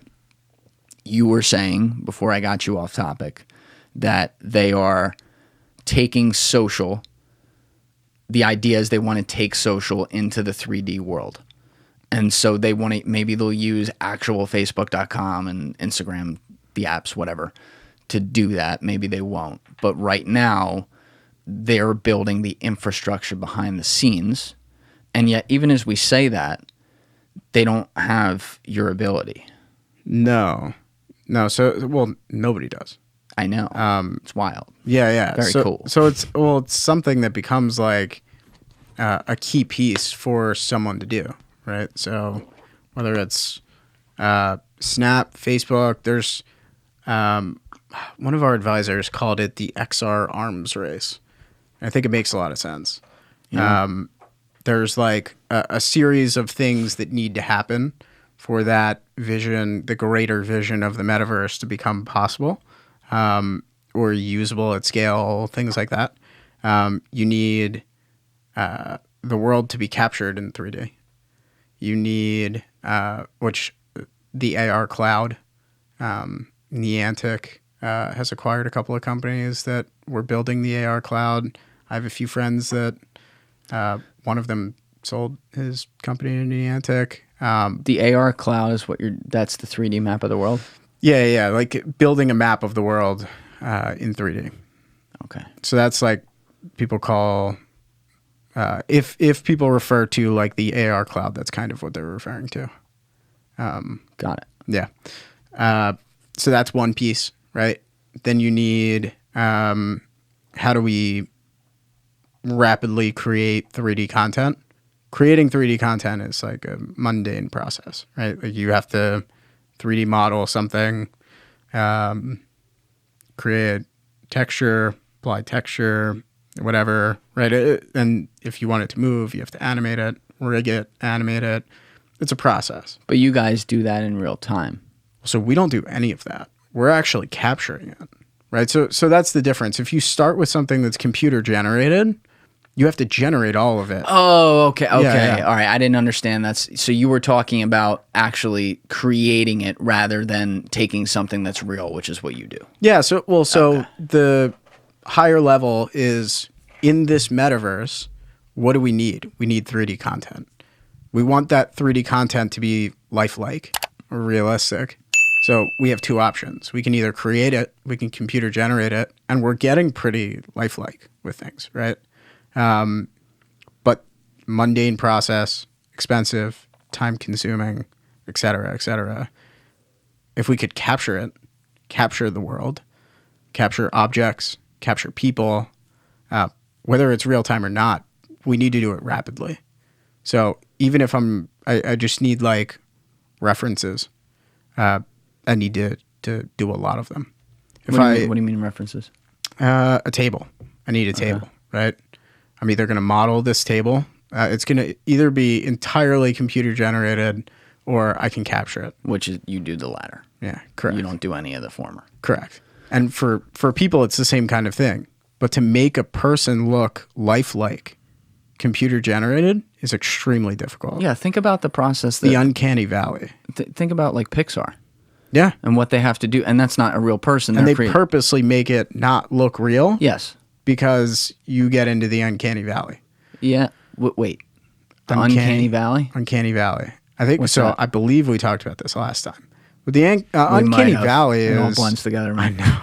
The Uncanny Valley is basically like if it looks too lifelike but not exact, you're going to say, oh, that's off. That's fake. So you want to avoid that. But you also want to avoid, there's like a couple of things there, right? So you don't want to try and make it too close, but have it miss. So a lot of people do is just like completely make it unrealistic, right? Because then you know. I pulled up this example while you're talking. Oh, what are is her Are you name? familiar with her? Lil Miquela? Lil Miquela. Yeah. Yeah. So I've talked about her a few times on this podcast. Yeah, this is Uncanny Valley. This is Uncanny Valley because you can tell there's this... What the fuck? She's got braces now too? All right, so hold on a second. I have not seen this. This is the first time I'm looking at this. This is a post from 6 days ago. What the fuck? So I'm going to put this in the bottom corner of the screen for people who are listening right now if you want to go onto YouTube and check it out. And by the way, like the video while you're there. Thank you. Anyway, so this is 6 days ago. The caption is, Ben was my first everything and our relationship felt so real. How is he in my program memories then? What the fuck? And there's a real human man with his arms wrapped around her in a prom pose. And she actually looks a little bit creepily real right there. Bro, what the fuck? Yeah, it's all fucked up. That is textbook. But this is less, like this picture's less of a good Uncanny Valley example. Where, hold on, I'm going to go to that other one too. Here's another one. You can kind of tell that she's a little bit Pixar. Now, there's so many goddamn filters out there these days that people use that maybe you could see that someone just kind of like, you know, bad plastic surgery'd their picture, and that's real. Versus like, oh, here's another picture right here. Is that computer no fucking way. Oh my God.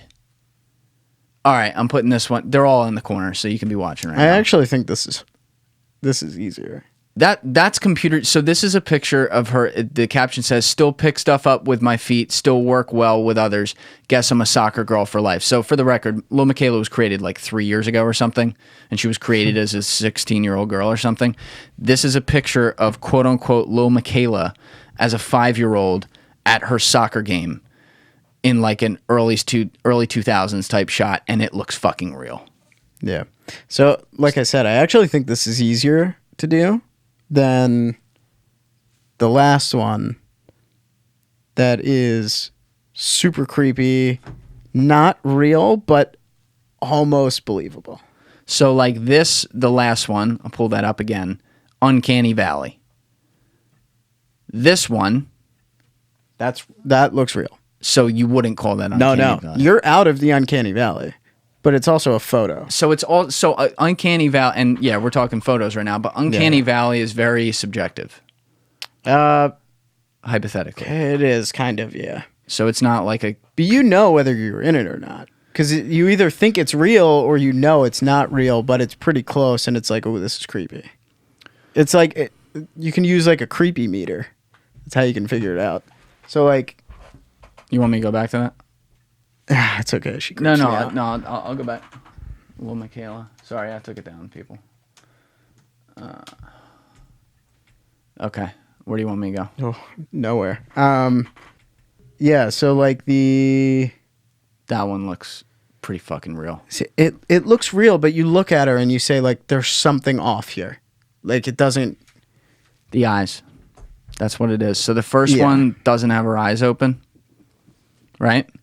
Second one has her eyes open and the eyes look beyond a filter. And then look at this one. Her eyes are almost shut. This was the first one we were looking at, the prom pose. That's why it looks kind of real, because her eyes are almost shut there. They're squinting. Yeah, so the inner teeth and like... Look at the eyes here. That looks like...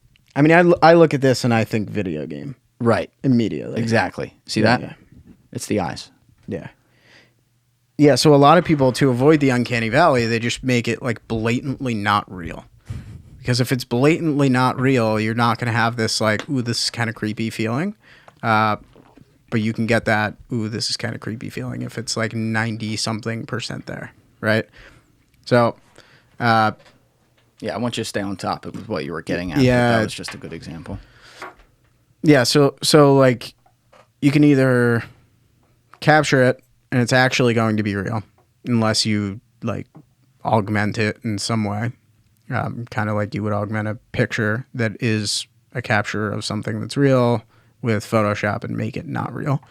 So you can either capture it or you can generate it. If you make it from scratch, you're going to get to like Miquela or a little bit less. That is a lot of work. It's a lot of work. It's expensive, time consuming, et cetera, right? So to do that with everybody, big mess. Because she's fake. She's a total... correct. Complete creation. They're not capturing anyone. I'm sure she was based off of a few people, but they have to create it. So this is separate from what you are. This is where, you know, my head gets tied, because like we're talking about that metaverse and everything, but it's like you're a piece of it. You're creating what you view as the metaverse, but people are also creating what they view as the metaverse, and like, are those going to be separate worlds? I guess is a good question. So like, are people going to create fake people like Lil Miquela and put that in its own metaverse versus you creating real people that are captured in a real universe to put it in a metaverse and they're going to stay separate? Or is it all going to be like spaghetti and just kind of flow together like an acid trip?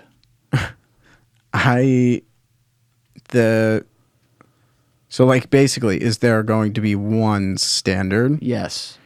Great question. I think naturally there will be.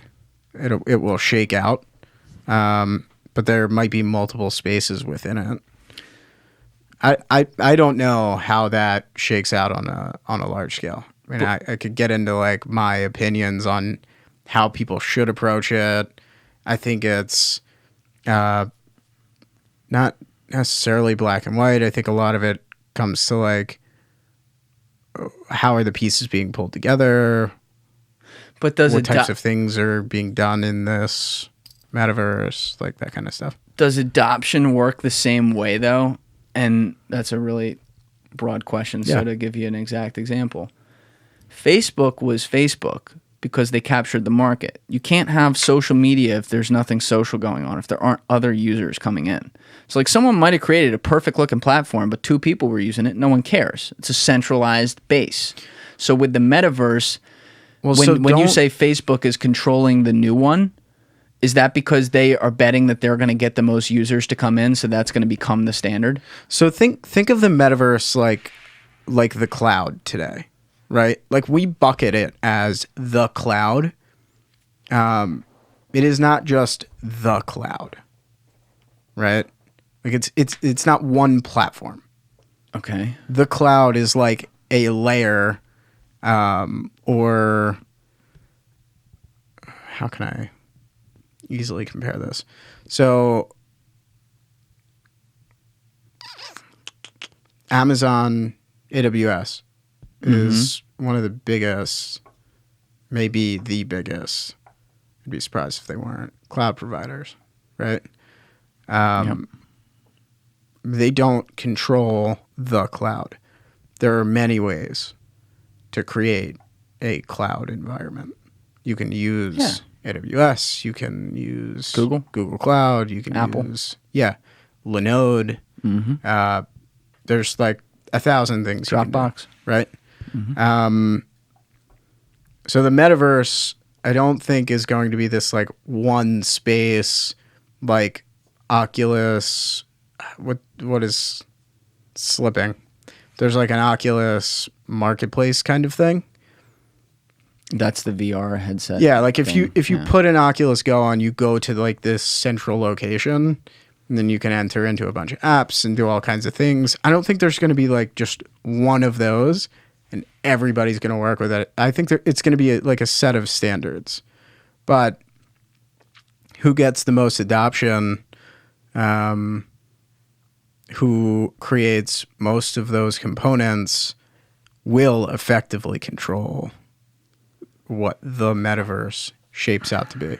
So if Facebook is building the hardware that people wear on their faces, if they're building the standards for interacting with content, they're building all of these things that are required, the AR cloud, et cetera, et cetera, et cetera, Facebook will naturally dictate like what that metaverse looks like before anybody else builds things.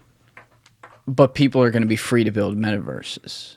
Is it metaverses or metaversi, or how are we saying it? It's a great question. It's like cloud. Okay. Cloud. Do you say clouds? Yeah. You usually just say cloud. All right. That's interesting. I think that's like a good example. Obviously, it's not a one-to-one, but I don't think we have the technological capability to do what I'm about to say right now. And it's probably, I'm guessing, very amateur guess, but this is something that is probably a couple decades away. But could a system be created such that metaverses can just be created on demand as simulations? So hypothetically, there can be trillions of metaversi. I don't fucking know what it is, but there can be trillions of metaverses. And if I'm just chilling in my house on a Tuesday, I can decide to, like a video game, enter this simulation right here where all these fake people exist, but they don't feel fake. And I start to lose the grip between what's real and what's not. I don't know about decades. I think probably sooner than that. A decade. But again, I'm pretty aggressive with these things. So not that that's something you want to be aggressive with, but as far as like, but as a prediction, you know, it's not up to you in a way. So it's okay to be aggressive with it. Yeah. I mean, if you would have told people a decade ago the things we'd have, some people might have believed you, but it still goes to show you how fast it moved, you know. Like the pace of innovation is like tremendous. It's unreal. Yeah. And like, I love innovation. You know, I'm all about it. Still scares me. Like some stuff 100%. Going so far, like every day I think about it. That's why I can't imagine being you. But I feel like we're at a really, like the inflection point is in the midst right now. Like it's not over. It started though. and it's like COVID was the event that actually springboarded it because it changed our expectations on things. But like people are blown away right now when they see that video of Zuck with Gail King talking in the emoji verse. Yep. And yet it's here, you know, and people, they shouldn't be blown away by that. Yeah. We shall see. I'm excited. I think it's an interesting time. We get to kind of pave what happens next. Alongside those companies. That's the other thing. There are quite a few people fighting to build these key components. I wouldn't be surprised if Facebook is just like the clear, absolutely absolutely kills everything else. What about Apple? It's a little mush. And what about Google? And what about exactly. Jeff? Yeah. So Google, I think it's Snap, Apple, Google, Facebook, Niantic. You think Snap's that high up? Wow. Oh no, I wasn't ranking them. Those are the big ones to watch out for. Although I've heard some like rumbling. Oh, I don't know how much. I've heard some rumblings about TikTok too. In that space, I'd believe that 100%. Can't remember where I got that. 100%. I mean, they're the company that runs TikTok. Like, I was concerned about that for a long time. I talked about it on this podcast too. Oh, with ByteDance. Because ByteDance, you know, it's a Chinese company. It's controlled by the government. But the first guy to break the foundations to me getting more comfortable about it was on this podcast. My friend Mike Laxamana, who's an engineer, and walked me through it, and he explained the things I was most concerned about data capture. I'm generalizing here, but data capture for like machine learning and stuff like that, and creating a visual representation in the United States, you know, in a foreign hands of a foreign government. Yeah. He was explaining to me the data power that would require, and straight up that it's not. Yeah. It can't be done right now. No. And then I think I talked to you about it too, now that it's all blending together. But I think you were explaining to me that there was another part of it that also can happen. So I haven't, you know, then I got on TikTok and I was comfortable enough to do it. I know that there's definitely some stuff going there, but when you start to get into the fact that they may be looking to create it, that does start to be like, okay, well, what are the capabilities there again? Because of the fact that they are at the mercy of a foreign power that is not exactly free, you know? Like, could that be, like, how much death can, I guess that's a real good question to go to. How much death can happen in a metaverse that then drags into real life? Like war, stuff like that. What do you mean by death? Let's say country A and country B on a large scale enter the same metaverse. Are they fighting for real estate there the same way that they'd be fighting for real estate? I mean, all wars are fought over money and land, you know, and resources. Yeah. Are they fighting for it the same way in the metaverse? And then does that drag into real, actual death, or is it like a video game death? Like if they fight a war in the metaverse? I guess it's a good question. It could be like whoever controls, like I think of metaverse as like this overarching term that can be used for a series of things, and how you use those things, those tools, can vary, right? Kind of like cloud. Like when I say cloud, I could mean content delivery, like a CDN. I could mean storage. I could mean, like, there's a series of things that are all bucketed under cloud, and I think that's similar to like metaverse. So there's like a ton to unpack in that, but if you're talking about like a physical space, it's I guess it's kind of the same as like if I took a piece of paper and said that this is now a new world.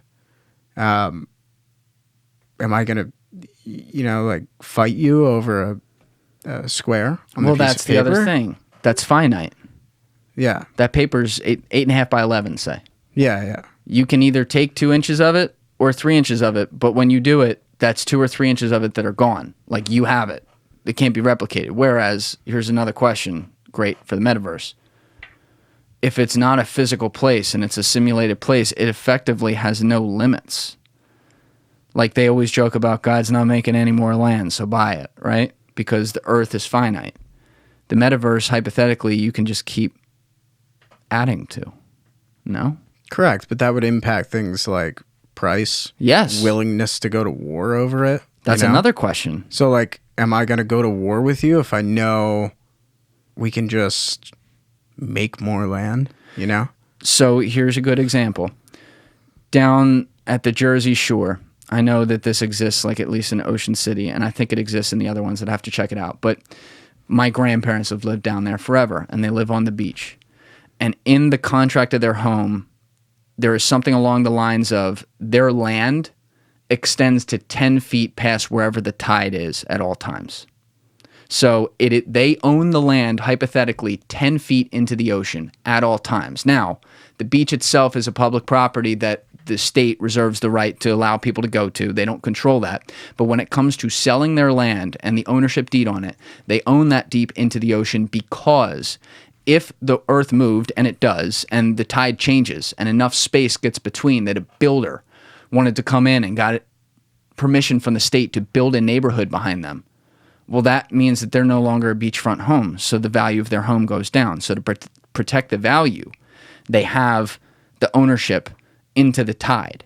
Now take that to the metaverse. If I build a house in the metaverse that goes for $4 million because it's a 5,000 square foot house, is there a way on a certain plot of land, is there a way then that we can create smart contracts or something that guarantee the fact that no one else can build that same house, and that if someone else builds a house of a similar size, it's not going to water down the price automatically due to whatever restrictions you would put on it? But by creating those restrictions, you're making it finite. I didn't even think of that. Yeah. So that's the thing. Like, it might not be finite in and of itself, but you can find ways to make it limited or increase value, right? And if it's me and I know I can just build the same thing next to it or whatever, obviously I'm not going to go to war over it. I'm not going to overpay for it. I'm going to offer you whatever I want because I can just do that again somewhere else or right next to it or whatever the case. Doesn't require physical labor, all that shit. Correct. It's like it's movable, simulatable as you build. I'll just do it, right? So, and if that was $4 million, like, yeah, it's. I think all of those things get taken into account with price, just like they do, or price willingness to fight, like any of those things, just like it would physically. So if I'm buying that beachfront property, and it's beachfront today, but I don't have that a clause like that in that contract, in the purchase of the home, then like I'm not going to pay as much because it's not worth as much if something were to happen. Okay, that makes sense. So you can do things like that in a metaverse. Just because it's digital doesn't mean like we can't place restrictions. We can't. I guess the question is like, who is placing those restrictions? Same thing. That's where you get into the. Yeah. Same thing as colonizing Mars. Correct. And you hear Elon and Jeff talk about that. Yep. With like the whole, well, who sets the laws there? Yeah. It's like. And it sounds like a stupid question. It's not. Yeah. It's like the way that we did it here probably wasn't that great. Can we talk about Bezos's laugh after he got back from space, though? Fantastic. It's kind of on the issue. I mean, he doesn't help himself. No. If people haven't seen that, I'll pull up the video. I'll put it in the corner so you can kind of watch it. But you got to listen to it yourself. When he got what was the story with that trip again? I'm already forgetting. What was that? What? When he went to space? Yeah, and like how long was he there? Not long. They just kind of went up. And But who went up? It was first, what's his company called? Blue Origin. Blue Origin. It was right. him, I think a college kid. And then it was also like his brother or something, I think. I cannot remember. I know it's... So they put the oldest woman in space, the youngest person in space, I think. And they had like one pilot else? or something, and they went up there for like 15 minutes, I think. Yeah. Right? So... it might not have even been 15 minutes. That sounds long. So how far did they go into space? I don't think they went far. But the idea was that you could take like a civilian trip there and come back, and it's nothing. Correct. Okay. Yeah. So he goes, this is him and his brother getting interviewed by CBS or whatever. And this is right when he got back, I think. I got to turn it up in our earbuds. Damn, that kind of looks like a dick. I mean, they all do, but yeah, that was the other thing coming out of this. That literally looks like a dick. All right, so let's see if he's. Let's see. I think this is the end where he laughs. But you have to start, and big things start with small steps. Fuck, there's no laugh in there. He did this laugh. I want to get that. We have to build a road to space. That it, like, if Dr. Evil were in real life, this was him. You know what I'm talking about, right? Yeah, I do. Yeah. Because obviously I pick on that guy sometimes, but it's kind of hard not to with like his actions and all that shit. Yeah. You know, but he's in the space race right now, and he's the guy that's like trying to take us there, and so's Elon. Which, you know, I guess the competition, that aspect of it's good, but there's questions about, like, if he gets there first, who's in the jurisdiction? Who's going to make the call on what we're doing? Like, is it Jeff? Is it... Yeah. Does he have to report back to governments? And, like, you know, then you bring in the governments. I mean, they're useless these days. It's a mess. It's a mess. But actually, not to totally turn it, but let's turn it. On that, I talked with you a lot over the past few months about data, and we've talked about it more from like the perspective of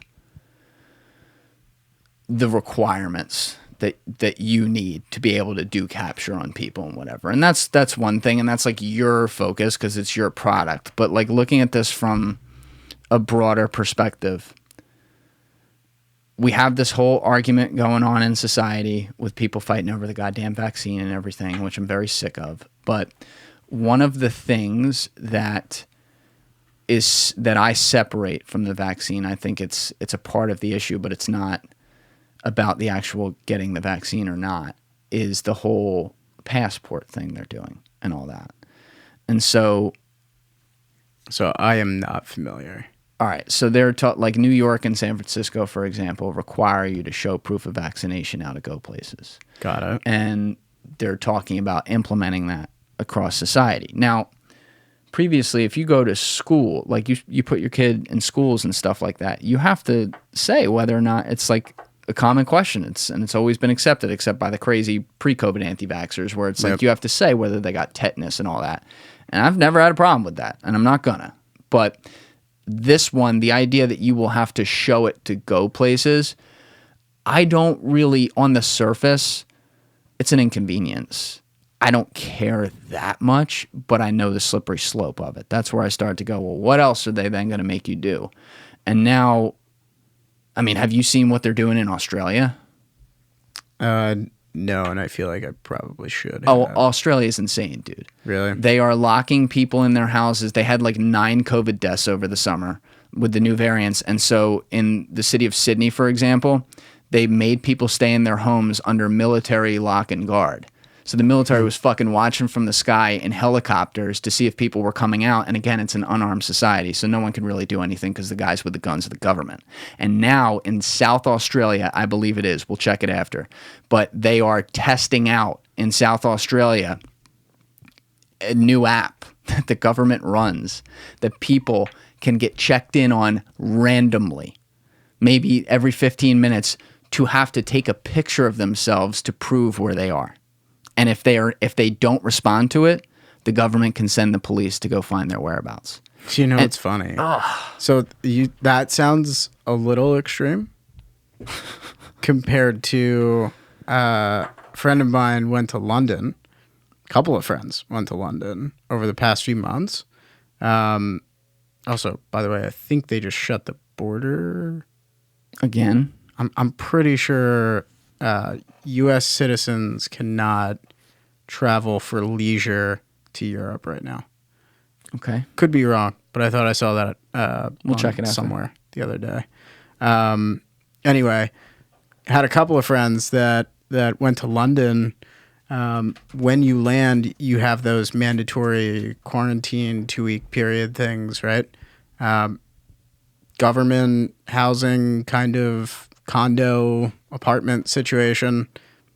Every couple of hours, knock on the door, don't answer, like alarm. They sound the siren that's hardwired through the apartment. If you don't come to the door and prove that you're there, they'll come after you. So like I think he was saying 3 to 4 hours, even in the middle of the night. So like couldn't sleep straight through the night. Every 3 hours, somebody's knocking on the door. They're making sure that you're in there.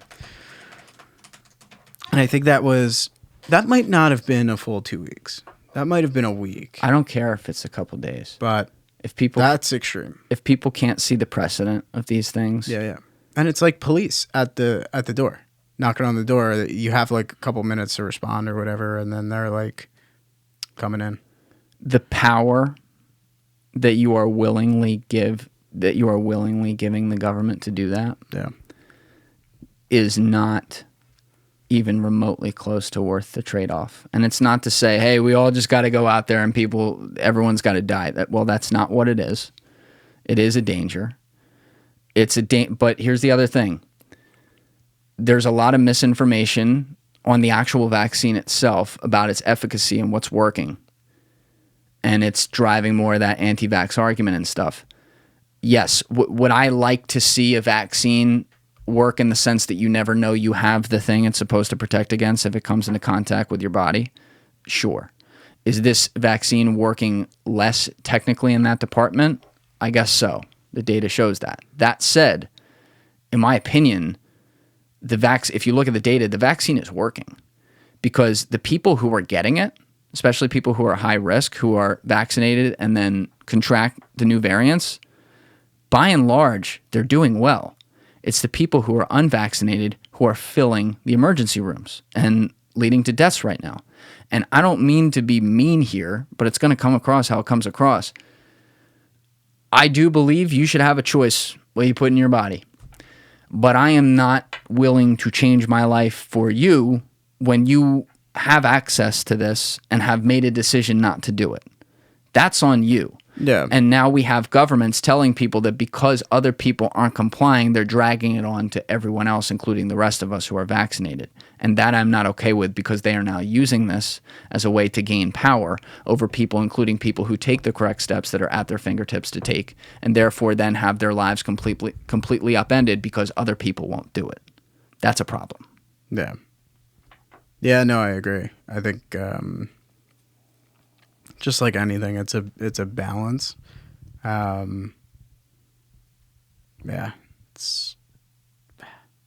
So it's a hard topic. I know, it is. But I bring this up, not to go off of it, but I bring it up because, like the Australia example for that one, or even the London one, if there's some sort of this tracking using technology. Yep. They are using that tech. You are essentially the same thing we're arguing over about quote unquote vaccine passports. You kind of already have it because you have the phone in your pocket. And when it's not going to be a phone, it's going to be something else. And they can use the data to circulate where you are. And technically, you don't have any privacy. And so I'm starting to worry about, like, privacy has always been an issue. And there's parts of it that we just willingly give up to get access to things and benefits like you talked about. But when you start then co-inhabiting that loss of privacy with the government's ability to have access to it, that's where my alarms go up. Because now you are telling me that governments are using, in this case, in Australia, the iPhone or the Apple and the Google app systems to create an app that Google and Apple have to let them create. I guess that's probably how it works. That then, they're basically commandeering those companies to use their infrastructure to control a population. And some people will say I'm being naive right now because that's already been happening for a long time. Of course it has, but this is the issue. This is what Snowden tried to point out. This is what in the past we've seen with like the San Bernardino situation with Apple not turning over that guy's cell phone to the government where the government wanted it, at least publicly said they did. We're going backwards. And you're in the middle of that world. You're not Apple. You're not Google. You're not building that, but you're part of building a new infrastructure here. And the question of, to what extent do people tap on your shoulder from powerful organizations, and by that I usually mean the government, who don't have the right intentions in mind, to what extent does that then affect guys like your ability to make a decision that's best for people or best for the company? To what extent has that happened so far? Do you anticipate that happening? I imagine it hasn't happened a ton yet. It's happened a little bit. Really? Yeah. Can you go into that? I don't know how much I should. Yeah, I mean nothing terrible. But yeah, has happened a little. It hasn't impacted any decisions that I've made, that I can happily say. And I would like to think that if it did, it would be a good thing. But I also am aware that it probably will not always be that. I truly do not know. I do have friends that are in or have been in those positions before. I'll say one of them was not forced, but chose to sell a very fast-growing company. He made a lot of money. It was a 9-figure sale, but chose to sell versus make some difficult decisions that may or may not have been like against morals, against et cetera, et cetera. Wait a second. If I'm understanding that correctly, you're saying that he was forced into a sale with a private entity where the connotation was that the government, wherever it was pressing upon that sale to be made so that they would have access to whatever it was. No, so there was a lot of pressure to provide access to data that he did not want to provide access to. And I think at a certain point he chose to sell. I think it became this is going to be an ongoing battle, and I have to decide whether I am the one to fight this war or if I should sell this to somebody that I know will fight this war with me or for me, kind of thing. They weren't huge. They were extremely valuable, but not huge. And I think at a certain point it was, I can't take this war on myself, that kind of thing. So he chose to sell it. And then I think once he was comfortable that it was in good hands, the tech, he is, I think he's building another company now, but how comfortable can you be that something's in good hands, though? That's a really fair question. Never. I think there were two parts to it. One, it was access to data ongoing. and the use to be, or I guess the fear that you could use information already gathered or that you may gather in the future for things that are bad. But also he was like, that whole company was built on transparency to customers. So His company was, or Yeah. the new one that was buying him. no, well, I kind of both of them, but the first one more so, or his more so. So that was like his golden rule. It was like, we play in gray areas. I'm going to be extremely transparent because these are gray areas. So I think we might have talked about this before, but like, great example, the capture a 3D model of the inside of your home. Is that personally owned, or is that owned by the company? Is that owned by anybody? Should that be public? These are like difficult questions, and it's somewhat gray area, right? I might be able to publicly find a floor plan of a house, or like technical drawings, I guess. I'm not sure if that's public, but I'm sure you could dig it up online. A 3D map of your space, everything in it, manipulable, like that. We're starting to get a little.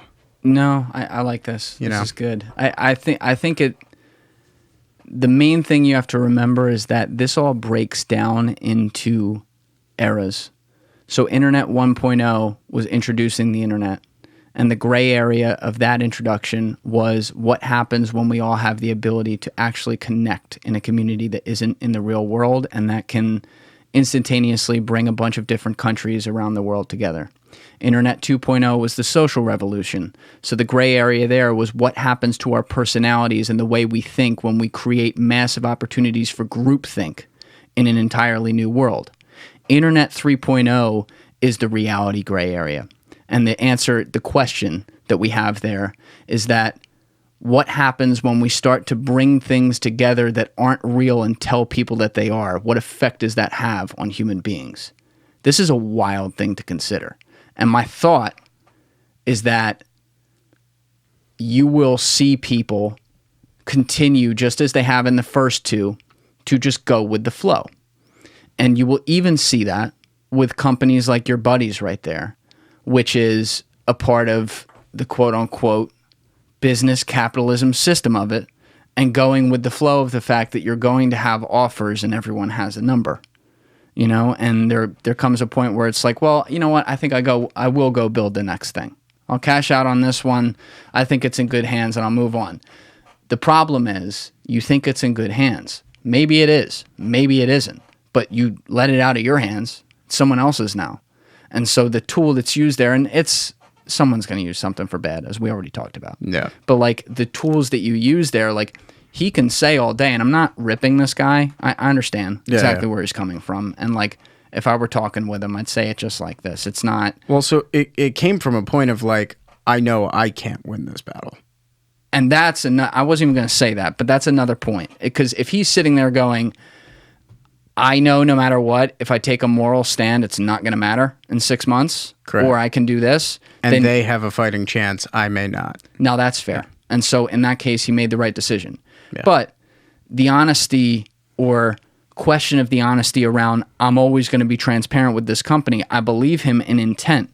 But the final result is going to be not that if you're faced with that type of scenario, because once you start to get to a scenario where you're going to give it up, well, now you can't guarantee transparency, and I guarantee you're not getting it. Like, I'm going to take the more not optimistic side there and say they're not carrying on wherever he sold it to. They're not carrying that on, at least in the full vision that he had it. No. You know, that's why I also respect these places that frankly generate like a lot of hate because of it. But you see places like, let's use 8chan, for example, which essentially like hatched QAnon, which we can all agree, I hope, that was bad. Like, you don't want to see that. That's a bad community that formed. It's people that are desperate for something, to cling on to something and have all these ideas, and it shows you how manipulable So many people are. But the fact that it was a forum that was open to everything made 8chan, made 8chan unique. And I appreciate that with a now internet forum that seems to be closing everything, because the internet is still an open place. So when people want to find a way to meet, they can. And I think Brady Burkett said it in here. He said it brilliantly. I agree with him.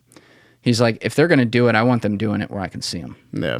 And that's the other thing. Like, people who really thought Trump was bad for Twitter, I'll even agree with you. He was.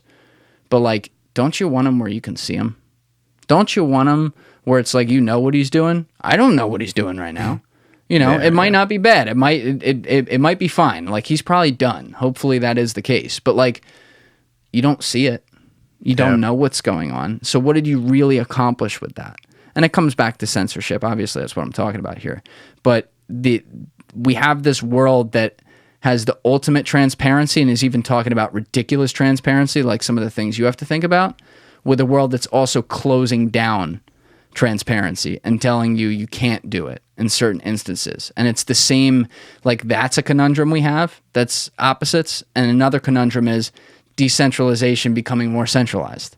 We're talking about decentralization with cryptocurrencies and things like that, and Bitcoin and stuff that I believe in a world that is also more and more controlled by few, these companies in this case, who are then hand in hand with the government, and every deal ends up coming back to them because they have the greatest economies of scale and the greatest connections. Yeah. It's money, it's power, it's impact. Can be scary. Do you ever talk about this, like, with some of those guys? Because I know you got guys at these companies. No. Very, very rarely. I could probably count on one hand the number of conversations. You mean like folks at like the like big? Yeah. Definitely not at like director higher level. Sure. It's the other thing, and it's got to be said, is that there's no telling that it wouldn't be the right move for you if the right opportunity came around to sell to a big company like that, especially if they threatened your ability to exist at all. In which case it becomes the exact question your friend had, like, well, it's going to happen anyway. Yeah. Do I want to make a moral stand and be the idiot that it didn't do anything and I got nothing? Or do I want to be like, all right, well, at least this will fund my ability to move up with the next project, and maybe I'll be at a point where I don't have to take that kind of deal. Well, so we've seen M&A interest. I don't know how much I've said to you, but yeah. So we've been there a little bit. I don't expect that to slow down. I think it's probably going to pick up. If you look at it in reality, it's super attractive to any number of them. Any big tech company making a significant investment in AR, VR right now, or spatial computing, or next generation of media, or any of those areas, this is a good acquisition for them. Depending on the number.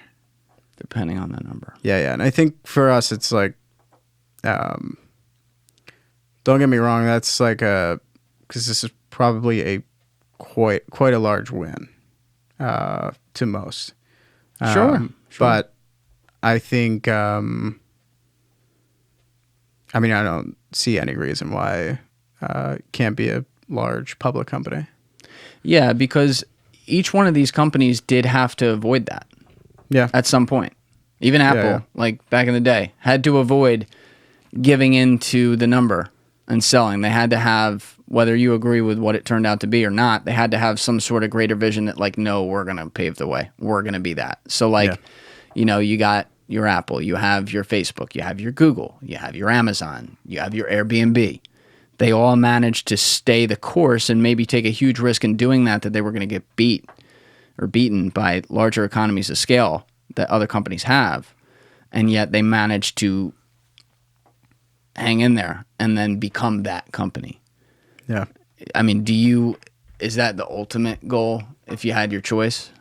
Ultimate goal of what? Like, would that be what Large you want? public company. Yep. Goal for the company? Yeah.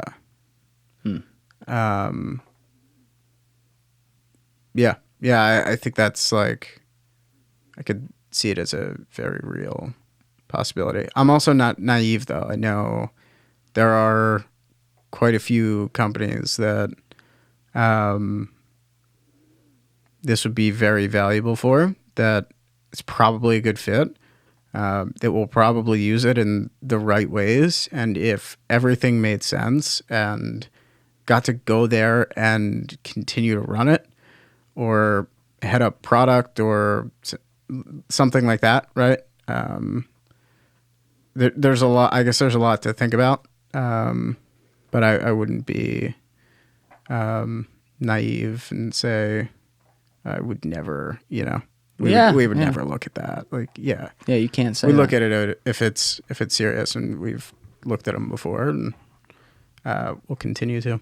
You're also under a requirement to your investors to do that. Yeah, you can't just say fuck it. Like, you have to at least look. Yeah. But selfishly, I hope it goes the way of the ultimate goal, which is that you carve your own way, because you're also doing something different here.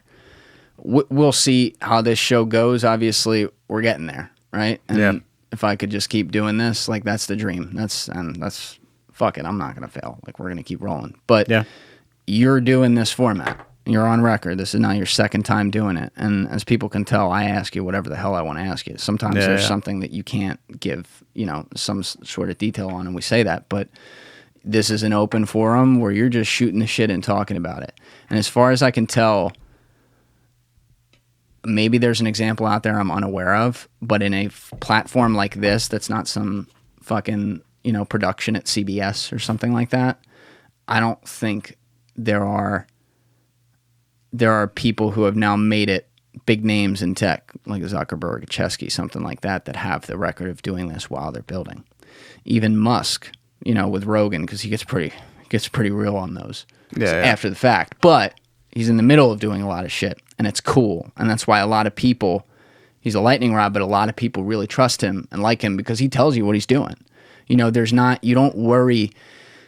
Most people do not think about the ulterior motives, quote unquote, of Elon Musk like they do of Zuckerberg and Jeff Bezos, because Zuckerberg and Jeff Bezos don't do this. No, it's silence. You know? So I appreciate the fact that you're on record talking about these things out loud, because people can see where that tough decision is. And you're kind of talking them through it before it happens, whatever way it goes.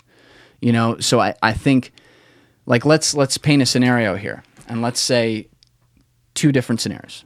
First one is 2 years from now, you guys sell to Facebook, and you're in there running product. You're on record talking about that could happen, and you're talking about what you would want to see from it. And so people can say, like, okay, he got offered a lot of money, so he's going to go along with some things in there. But at the very least, they know that you already said, hey, that's a possibility, and here's why I would do it. So they appreciate that level of the transparency, and then they hope for the best, and they hope it's like you hope it's going to be in there. The second scenario is we're sitting here 2 years from now, and you're the new Airbnb for this space, and you've now the new Facebook, whatever. You've carved your own way, and now you have this power because you're running this company that's fucking changing the world. And people can go back and look at this and see how you were thinking about doing it, and see even the level of concern you have, even if you're numb to some of it, the level of concern you have for what the rights of people are going to be, and what the right way to use this technology is. You're thinking about that. Well, so that's the other thing that I was going to say. Even if I don't respond in depth, these are things that are, like, very much top of mind. So, I think that's, I think it'll be cool to see.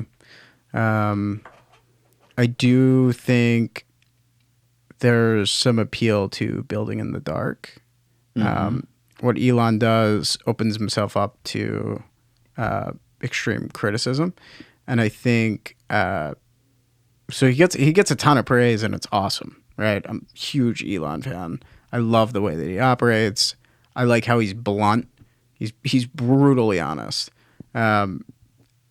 He's a little aggressive on timelines. I tend to be the same way, so sometimes you get hung up on that. But realistically, I like it. There are downsides to it. The other thing, like going on Joe Rogan, that event can be called a distraction, right? Sure. So this is the same kind of thing that I think about, and part of why it took me a while to do things like this. It's not because I don't want to. It's not because I don't have a lot to say, or actually I have quite a bit to say. Yes. But and have learned a lot and would love to share things like that. I think this has been a blast. But there's this like, and it might just be some sort of mental block myself too, but as the company grows, there's more and more, we'll call them key stakeholders, right? Like from shareholders to employees to advisors, board of directors, et cetera. And all of these people,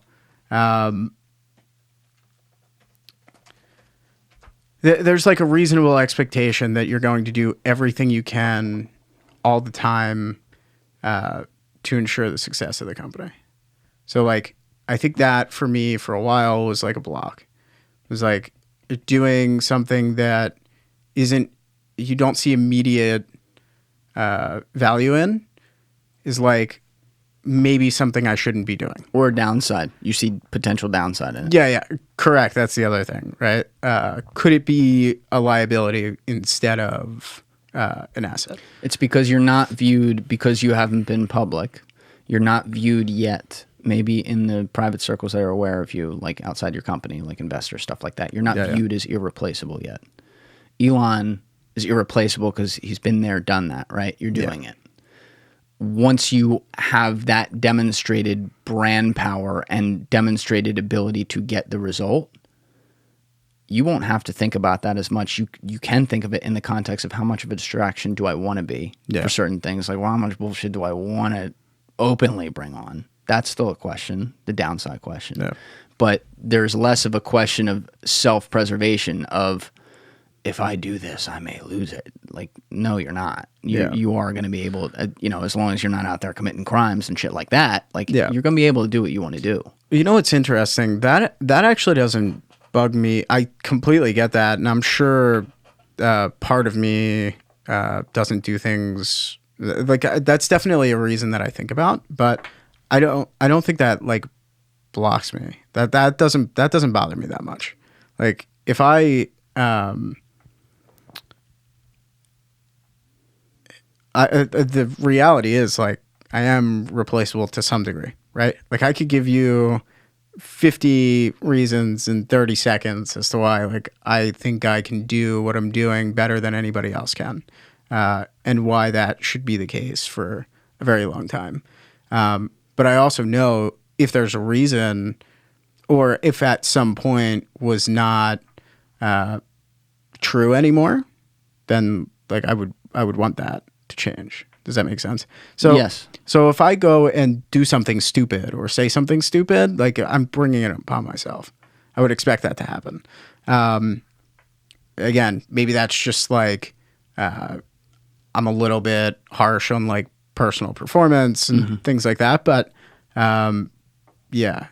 So that doesn't bug me as much, but it is the reality too. So in some way, even subconsciously, it's something you think about. Like I don't want to be distracted because there is a reasonable expectation that I am doing these things, but also because I will personally feel like I am not doing enough if that is how external parties or internal parties are taking it. Right? You know what though? Let's just use the Elon example you brought up. When create a lightning rod of a situation like that, like going on Joe Rogan, smoking weed, like the ultimate lightning rod of a situation. Some balls, yeah. You were going to guarantee that among the general public, a lot of people are going to hate you, including people who are in and around directly invested in Tesla, or powerful people, including who have some ability to impact your bottom line, customers, whatever, all this stuff. However, you are also going to guarantee that you are going to get an Illuminati of people who fucking love you and you can do no wrong, which is a dangerous, if you're not a good person, that's a dangerous thing to get. If you look at someone like Jeff Bezos and Mark Zuckerberg, though, who don't do publicity, powerful people like that, what is our automatic opinion of them across the majority of society? Yeah. We don't like them. Yeah. They don't get upside because they don't do anything. Like, they may be a distraction if they do stupid shit, like go smoke weed on Joe Rogan, but they're also going to get a lot of lovers. Yeah. Elon gets a lot of lovers and then plays into that by being this openly transparent guy. Fucking Trump, when he won office, did the same thing. Yeah. Think about all the times he shot himself in the foot. He was able to take 2 steps forward to win office because he did so many things that people found endearing or loved about it, including flaws. You know, whereas all these other buttoned up politicians who are like, don't make a mistake, don't talk to them about this, don't lose script on this, they got punished for that. Well, that was, yeah. So that was one of the things I was going to say. I think that's like the biggest reason when you see Mark or Jeff do like press conferences and stuff, it's either they're talking at the dev conferences that they hold, they're announcing new products. Questions. Yeah, and it's very like scripted, or something catastrophic happened and they're playing damage control. Right, it's like never the brutally honest in the middle. I think that was one of the coolest things about Clubhouse in the early days of Clubhouse too. And I'll be honest, I haven't been on there very much. R.I.P. Clubhouse. Yeah, right. When Sriram, who I think he's a partner in Andreessen now. Yes. When he had Mark on, it still felt a bit robotic. Mm-hmm. But you could tell he was starting to get to the point where he would just have a conversation. It was cool. And then he would divert back to like, okay, I'm reading off of like bullet points that somebody's telling me to say or whatever. But that was like the first of that you at least for me, I had seen. It was better than the was on base. there too. It was better than the base. I agree with you. Yes. And Elon, it's like, it's just wildly different. Even if you're just shooting the shit, it's right off the top of the brain. He's not thinking about it. Or if he thinks about it, it almost feels like he's overthinking it. And by overthinking, I mean like every situation playing out in front of you before you do something. If this makes sense to you, there is a tone. There's something in somebody's voice before you even see them on camera, which is another thing Clubhouse didn't have that hurts. Yeah. But there is just a thing that we can, as humans, pick up on where we know whether or not the face just went on or you're getting the good, bad, and indifferent of exactly what this person is. And like with Elon, he had the famous Clubhouse one where he came on for the first time after the Robin Hood thing and then pulled Vlad in. And you listen to him, he sounds like almost like a little kid, like just like, fuck it, let's do it. Yeah. Like, and I think he was even cursing a little bit too. He was, in there. yeah. Like so as Vlad came in, he's like, what the fuck happened? Exactly. Yeah. Whereas when you heard Zuckerberg in there, I agree with you. When he was in there that one time, he was in there for like an hour. So it wasn't this bullshit 10-minute CBS production. It was more off the cuff. You still felt like, though, the robot came on, number one, and number two, he was definitely told ahead of time, and we don't know that, but he was definitely told ahead of time, like, here's the different subcategories we're going to go into. Here's some questions you can expect. Definitely. You know what I mean? Whereas Elon subjects himself to, like, Rogan, where, you know, some people argue with this, but go listen to that first one. Yeah. That was the most off the cuff fucking thing you'll ever. Like, I do this for a living. I know like what that is. It's off the cuff. Like, might he have told him ahead of time, here's a few things I'll definitely go into? Absolutely. But when you sit down with someone for 2.5, 3 hours, you know it now too. Like, buttons are going to get pushed, man. Like, it's not, just run. You're free flowing. Yeah. So, and I give you a lot of credit for doing that, because you came on when I'm a nobody. I'm still a nobody right now, but I'm less of a nobody than last time. And this does live forever. It's online. You know what I mean? Yeah. So some kid's going to be looking at you 10 years from now, and maybe you're now Anthony Fenu. It's like Zuck and Fenu, whatever. You know what I mean? But they're going to be able to point to something like this. Whereas with Zuck, they're only going to be able to point to bullshit conferences, sit downs with Gayle King, you know, Kara Swisher, prepared questions. It's controlled situations. Controlled situations. So I think that is there downside to it? Sure, but you can create your own Illuminati following through that, of people who actually feel like they know you and understand you. I mean, look at Pomp in the crypto space. Yeah. He's done that effectively because he's been a man of the people on Twitter. And he is, even though his podcast is very regimented and it's a similar length every time, and it's, you know, certain things are always going to be asked of people, he's out there. He's talking with people. He's in the communities. He's having the conversation. He's doing the fucking pizza in Central Park with people. He's a human, you know, and he happens to be a pretty powerful venture capitalist now at this point too. There aren't enough guys who are leveraging that and doing that, you know? So I appreciate the fact that you're doing it, being someone in that world and whatever. And you, as you said, were always careful about what press you did, and you actually did no press for like 2 years ahead of doing this. Yep. But the first time you jump back in is in a scenario where you didn't know what was coming. Yeah. I mean, I told you, I just talked with people, and you actually watched like all my podcasts before that, so you knew exactly what it was. Yeah. And you were like, I'm going to do it. Yeah. Yeah, I walked into a couple of like quotes in articles and stuff, like tech articles, by accident. I think Baker did too. I don't know. He sent me a link to something one day. It was like an AI article on TechCrunch, and I'm like, "What is this?" Like, yeah, man, I got quoted. Highlighted. yeah. He's like, "Yeah, I talked to so and so over there, and he tossed me in." I'm like, "Okay, it's random." Probably had no idea who he was talking to. Yeah, no, we were just. I think he was at some party in Silicon Valley or something. At some bar, and somebody asked him who he was, and he was, "Oh my god, okay. Oh, by the way, I'm writing a story." That's a bad Jesus start. Christ. Bad start. Yeah, right. But anyway, yeah, that was like the first time I had done anything, and it was an absolute blast, and happy to be back. And yeah, thank you. That was a key episode here. That was something that really started to, I think, looking in the context of it, knowing what I know now and knowing from people who've adopted the show and all the listeners out there, that's something that really early on was the first stick your finger up in the air like that and see where the wind's going. And people started to take things somewhat seriously here, which was cool because you could tell what it was. And I also, and I'm glad it happened this way. You and I talked on the phone before, and I had a concept of what you were doing. And I was like, oh, wow. Then you sent me an email with some links and shit that I also purposely didn't look at some of them. I never told you that, but it was kind of funny to look at afterwards. But I went in there really eyes wide shut, and I was legitimately finding out on the podcast, like, oh, wait a second. Oh, this is like legit. Oh, wow. You know, and I think that ended up, in hindsight, being a good decision because I had a lot of basic questions on things because I really didn't know. And then you got really deep in some of those answers. And so people are hearing this like, holy shit, this guy's inventing the metaverse.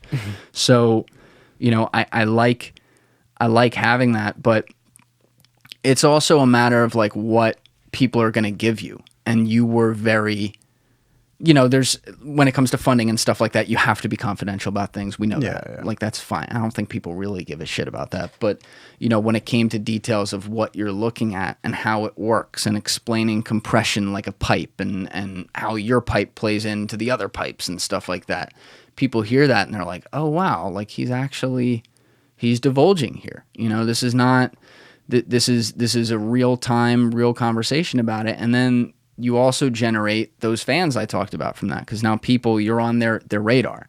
And you had mentioned something about this, I don't know, maybe like 20 minutes ago, something like that. It all blends together. But you had said like you've done everything to kind of stay out of the spotlight. Yeah. You're known in the communities that are important. When you got to talk to a prominent venture capitalist who we all know their name from the public, they know who you are. That's what matters to you, right? But you guys are not Instagram influencers, far from it. You guys also manage to, as I call it, be three assholes in Jersey, just chilling like in a house, away from Silicon Valley, still away from Miami, though I know, that's certainly a temptation. Yeah, that one hurts. Right. But point is, everyone else zigs and you guys have been content and not hurt by zagging and kind of staying in your own, actually, I don't want to call it your own bubble, managing to stay outside of that bubble.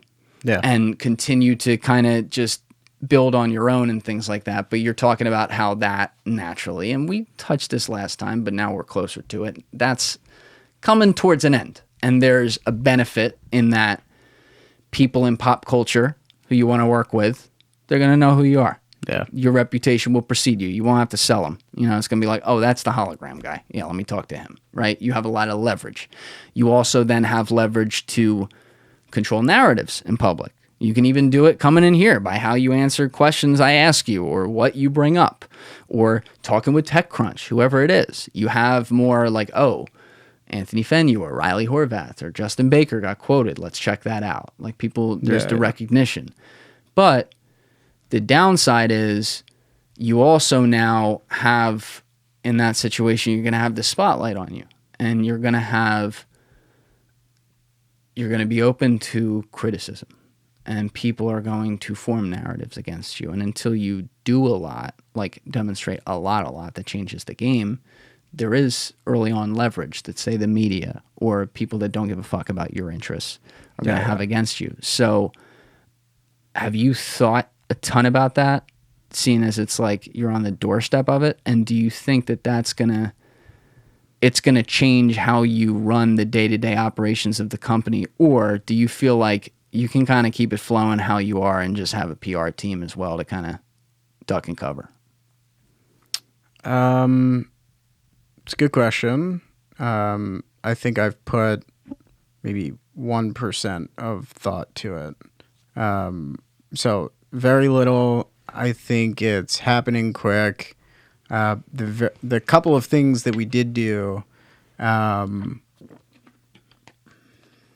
been awesome. So naturally want to keep doing them again, want to be conscious of how we do things. Like what kinds of things, though? Anything. Well, from a company perspective, what we release, when we release it, I think we kind of have like this big backlog from, cool people that we work with to a handful of amazing investors that have pretty large names. Yeah. Like, things like that we can start to talk about. I think everybody is okay with us talking about them. It's just we never did.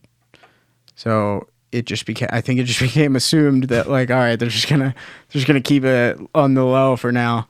I actually had a conversation with somebody about this the other day, and he was like, "Yeah, man, like go out and talk to people. Like you can tell them that I'm involved.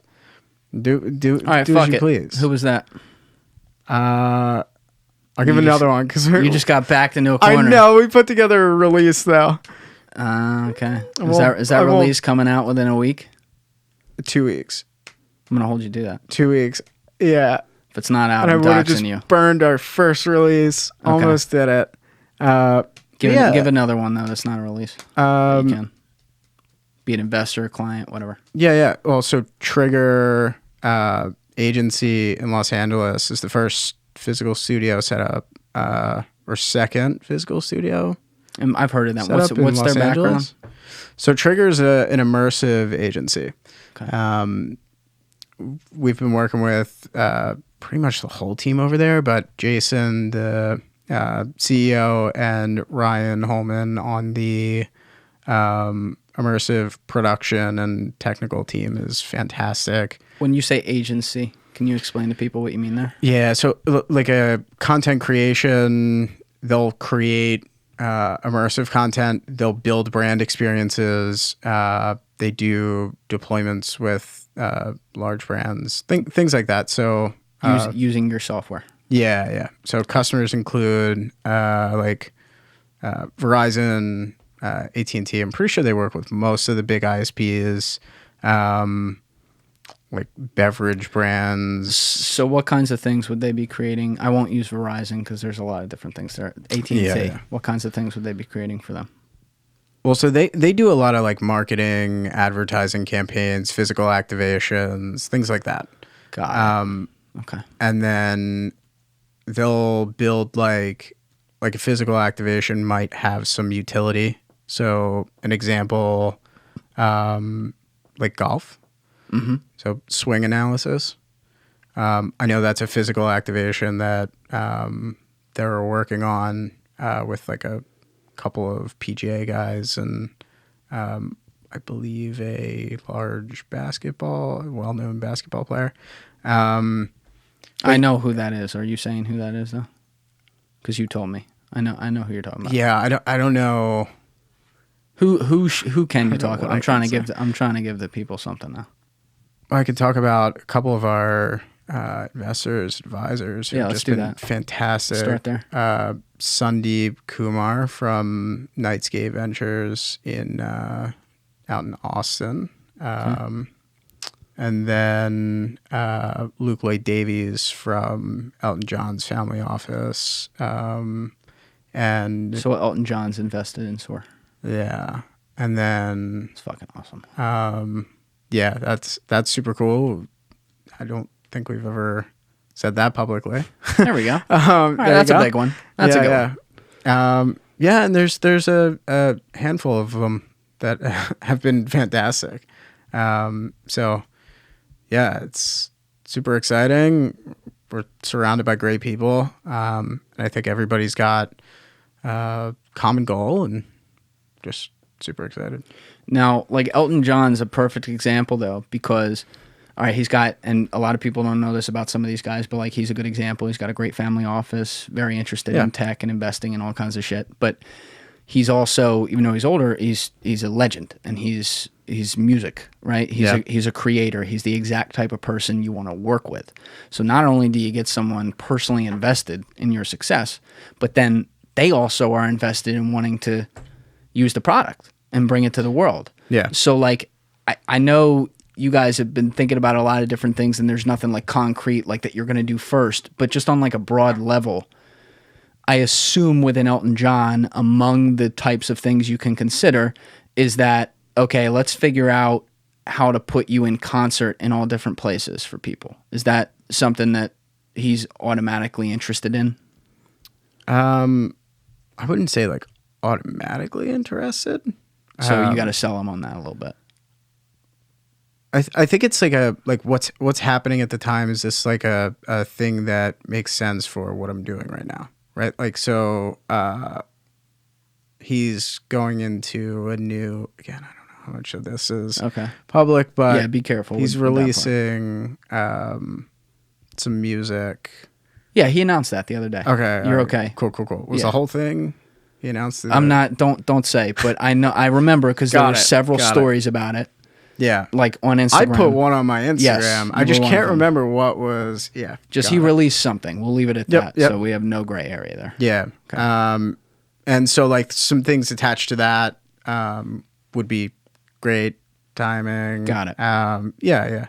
And so like also like that's a group too. So Luke, who what do you mean it's a group? So, well, there's the family office, but Luke, who runs the family office, also runs, or is the COO of Rocket Entertainment Group, which is him, Elton, and David Furnish. His husband. Yes. Yeah. And Rocket Entertainment is like, they've done movies, they've done TV shows, they have the record label, A few things you can do there. Yeah, right. So like pretty deep, and it's super strategic. So, yeah, and Luke's been awesome. Everybody there has been great. See, that's a home run. Yeah. Like it's just if you can get them to invest $1, just like it's a home run. Yeah, and that's like the. So I connected with them through another investor, advisor, and good friend now, who runs a venture fund in New York and London. Is that who I think it is? Nick Shekerdemian. No, definitely. Who is an absolute killer. He's been fantastic. So he's built a couple of companies. Now he runs a venture fund. He does big SPVs all the time. I think they're investors in like BlockFi, big company. Axiom Space did a $150 million round. Couple of big names. Got it. I just put something on the screen there for you. That's not him, right? I don't want to say that out loud. Oh no, but can totally talk about Aaron too. All right, let's do that. Yeah. So Aaron Lee Zucker was one of the early. He was one of the early guys at PayPal, and then from PayPal. Wait, he was in the PayPal mafia? He was not in the mafia. He was like one of their Like when you think of the mafia, employees. you think about like Max Levchin, Reid Hoffman, Elon. Yeah. Peter Thiel. You know what's funny? I think we actually ran through all these names last podcast. We did. Too. We did. Yeah. So he was not in the mafia, but he was pretty early. Employee number 5, that kind of deal. Yeah. He was pretty low. I don't actually know the number, and I can't remember the year. That's fine. I'm just saying, like, early employee. Yeah. So he was an early employee at PayPal. He built merchant services at PayPal, which is now huge. Right. Then after PayPal, he ended up at Activision, and he led Call of Duty. He led the revamp of Call of Duty when they started to ship really late. It was just like a, dare I say, dumpster fire. So he led the revamp of engineering at Activision. I believe he was like the interim CTO for a while, or for a bit. He was. So he made Call of Duty what it is. Yeah, effectively. Or a good way to say it is he kept it from absolutely tanking. Because I think what was happening at the time, and I'm probably going to mess this up, but I think somewhere along the way they started to get really backed up on releases, like extremely backed up, and it was kind of like a critical inflection point where they were either going to do some sort of turnaround, revamp things, and pull it back up, and then hit releases on time, or it was going to absolutely tank. They were going to release even more planned games way late. Like we're talking like a year plus late. So went through that, helped revamp Call of Duty, stayed at Activision for a bit, and has just been an absolute guru. He's one of the smartest people that I know. Again, good friend, advisor. Yeah. Is he an investor too? Or? Yeah, he is. That's awesome. Yeah. Well, so that's kind of the thing. It's like a natural fit, right? Like, and this happens with us too. It's like if you're going to put a bunch of time in advising, you want financial upside, right? Like, what's the easiest way to get financial upside? Cut a check, become some type of owner, right? I think it's also, though, you're thinking about not just who's going to cut a check and then be invested in like the success, but who's still in that type of position of power, because obviously they spent years getting there and they've done a lot of work, who still has the drive to like be kind of boots on the ground with you too. You know? And it sounds like he's that guy. Yeah. That's the thing. And so it's ironic. He actually just started another company. No shit. Yeah. What are they doing? Recently. He is super stealth. So I don't know much about it. Okay. Yeah, I wish I knew a little bit more. I'm sure I'll pry some more out of him, but I know it's in biohacking. Which is super interesting. He is a guru in the space. I know absolutely nothing. Is he a CRISPR guy? I have no clue. But Anthony, you got to get informed on that space, man. Yeah, I don't know much about it. Feel like I've had my head in the weeds there, but I would back ALZ on anything. He's an absolute killer. Wow. Yeah. So, but overall, he's been fantastic, both as an advisor to the company, but like personally too. I think he helped. I know he helped a lot with personal growth over the past year, longer. Set some like, I guess we'll call it infrastructure for like movement toward mindfulness and awareness, and that whole journey has been super interesting, super eye-opening for me, and extremely helpful for high performance and like stress management. like a founder whisperer kind of deal. Yeah, consigliere. Yeah, like a I guess we'll call it a coach of sorts. Yeah, exactly. But yeah, he's just a guru. So on top of having been there multiple times, he's much further along in like the process, I guess you could say. Another guy I'm thinking of, and I just want to make sure before I say this, so I don't have to edit anything, just like we did with the other guys, which was good. Yep. But your friend in Australia with the coding? Yeah, Connor. Okay. All right. So we talk about him? Yeah. We'll keep his last name out. Okay. So Connor he's an engineer that's worked for you guys who's a genius. And he's not like 10 either. He's been around.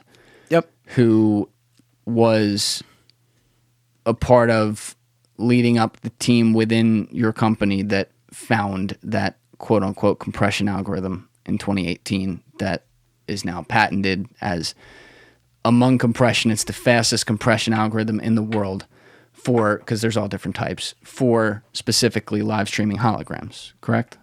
Yeah, correct. Roughly speaking. Yeah, it's also the only one that achieves live. Right. So it is its own thing, and it is property of you guys because as a part of your team along with Connor put it together. And Connor has, I don't have the rankings in front of me, so I don't want to say for sure, but roughly speaking, if you go on to GitHub and you look at the compression rankings of open source, meaning not patented, they're available for anyone to use, of compression around the world for different use cases, that guy is all over the board. He owns like a lot of the top 20, as I understand. Yeah, so I forget exactly what it is, but there's like some sort of compression ranking where he's been going back and forth with this company. It's like quite literally a company, and that is like their core. And they work on it, and they ship updates regularly.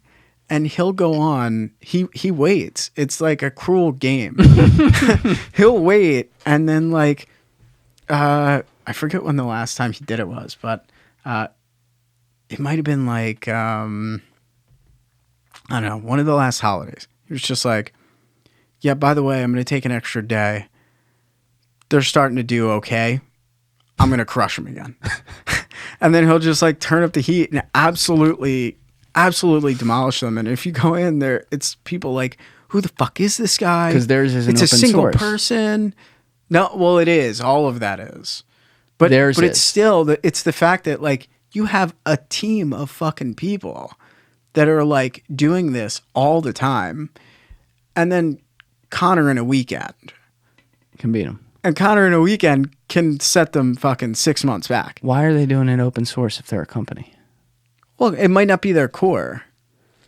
You know? Why are they doing anything open source, though? Well, there's a ton of companies that do. I mean, we could open source a bunch of shit. I know, but at that level, like with that kind of thing, you know what I mean? Like, I feel like that's it. That's where it gets into proprietary. You know what I mean?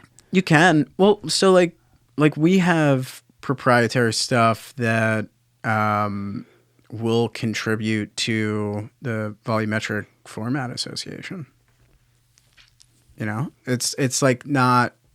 So it's what ingredients you give that are going to threaten the company versus what ingredients you can give that are just for the good of the space, and you're going to be all right. Correctly. Okay. Yeah, or correct. Yeah. You just like kind of pick and choose, obviously, what makes sense, what doesn't make sense. You ultimately you want to help the community too. So even if it was something that like you could make money on, you could make a lot of money on. If you're going to make a lot of money on a lot of other things, you pick and choose, and you're like, all right, well, will this dramatically increase the amount of content that's being created because now people can create more content, or whatever that chain might look like. There's probably some ancillary benefit to just like open sourcing it. This guy, and I don't know him, but everything I've heard about him, I like him. He's interesting. He strikes me as a real fuck it kind of rebel in a lot of ways. Is that somewhat fair to say? It's interesting because there's two dynamics there. One of them is like fuck it rebel, and the other side that's constantly pulling is like perfection. It's super interesting. But yeah, he's like very meticulous, very everything needs to be like perfect. But you pull the other way and it's like, fuck it, this is far from perfect. Let's just run it. It's working. Got it. Let's go. Conundrum. Move. Yeah. Got it. It's a good thing. You actually like I would prefer that dynamic over anything, because it's like if I need to move quickly to get something to a customer or to do whatever, or some shit breaks and like I got to fix it real fast, like I want to get that out as quick as possible. It does not need to be perfect. It just needs to be marginally better than whatever we fucked up last time, right? Like that's a situation where moving quickly is perfect. On the other side, like long term, you want that meticulous, Sure. like product is done when everything is perfect. So I guess the question is, though, this is a guy who seems to very much value a decentralized ecosystem, value the group iterating on things, given by the fact that he makes fucking everything open source.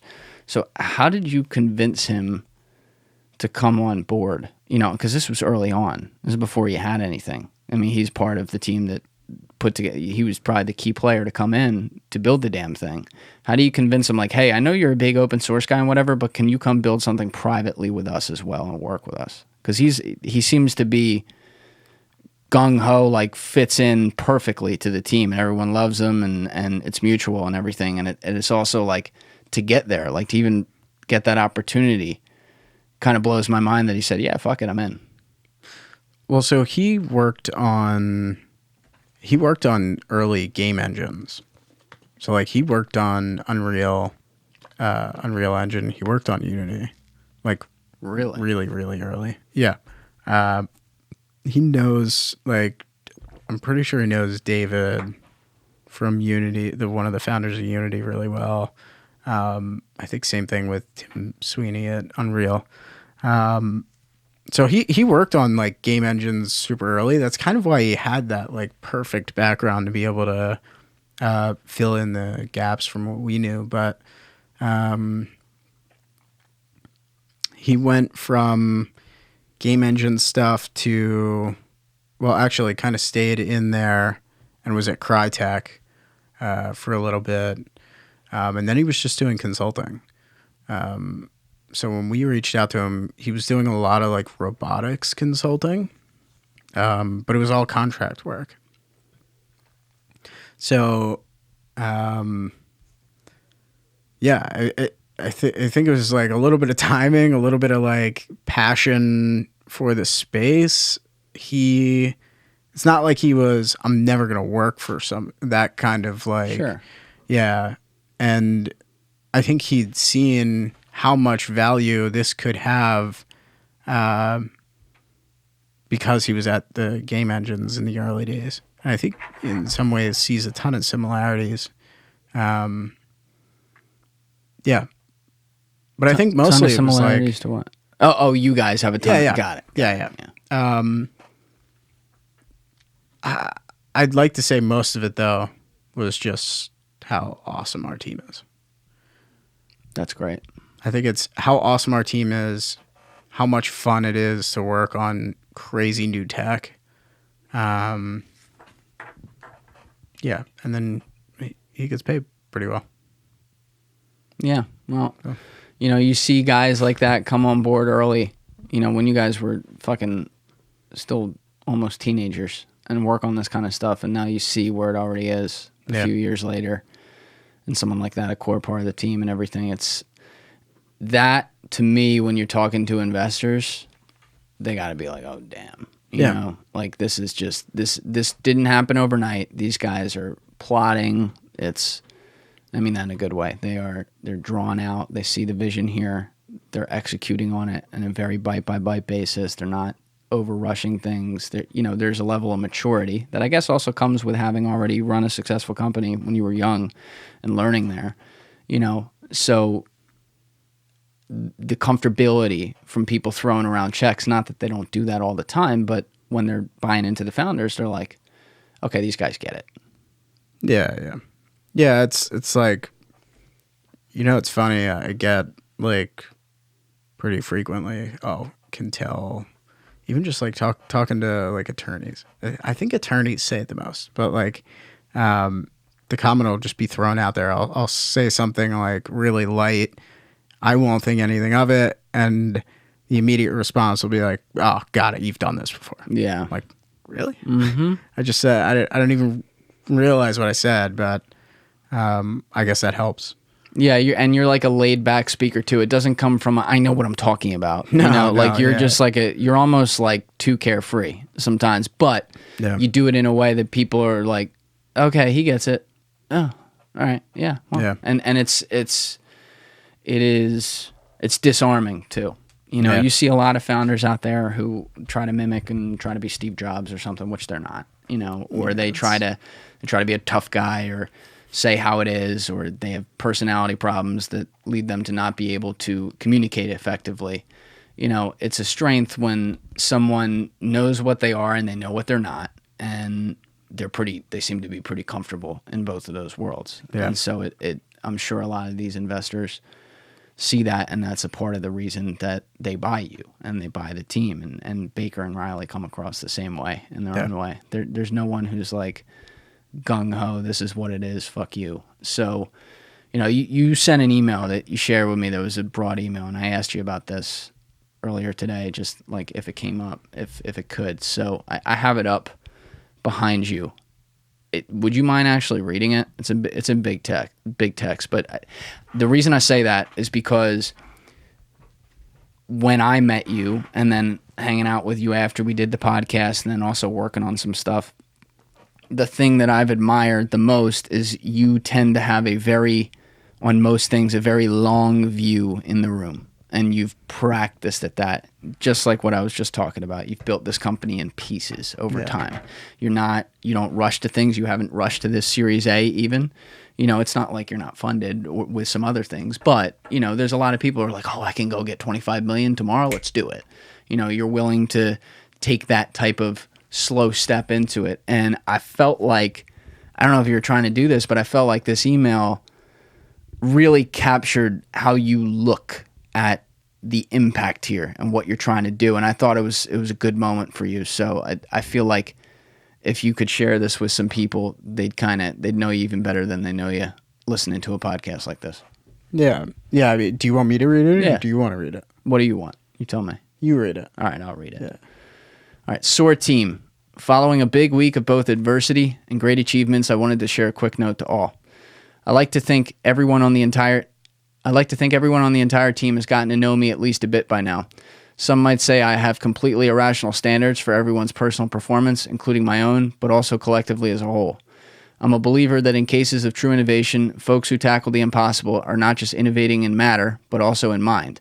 Definitions can be useful, so my definition of impossible is anything that has never been done and some, or most, believe will never be done. I believe that if we devote our time and energy to achieving things that lie within the realm of possibility, we sometimes find ourselves achieving things that are beyond our wildest dreams in a literal sense. 4-minute miles, interplanetary travel, absolute fucking moonshots. When we started this company, we aimed to shift the way fans interacted with athletes and entertainers. What began as a desire to create a more engaging experience for a niche group of people very quickly broadened into something that will have a lasting impact on every human being interacting with digital content throughout their daily lives. Why can't the digital and physical worlds coexist? Why must one travel to experience the desired atmosphere or level of intimacy when we can transform/augment the space around them?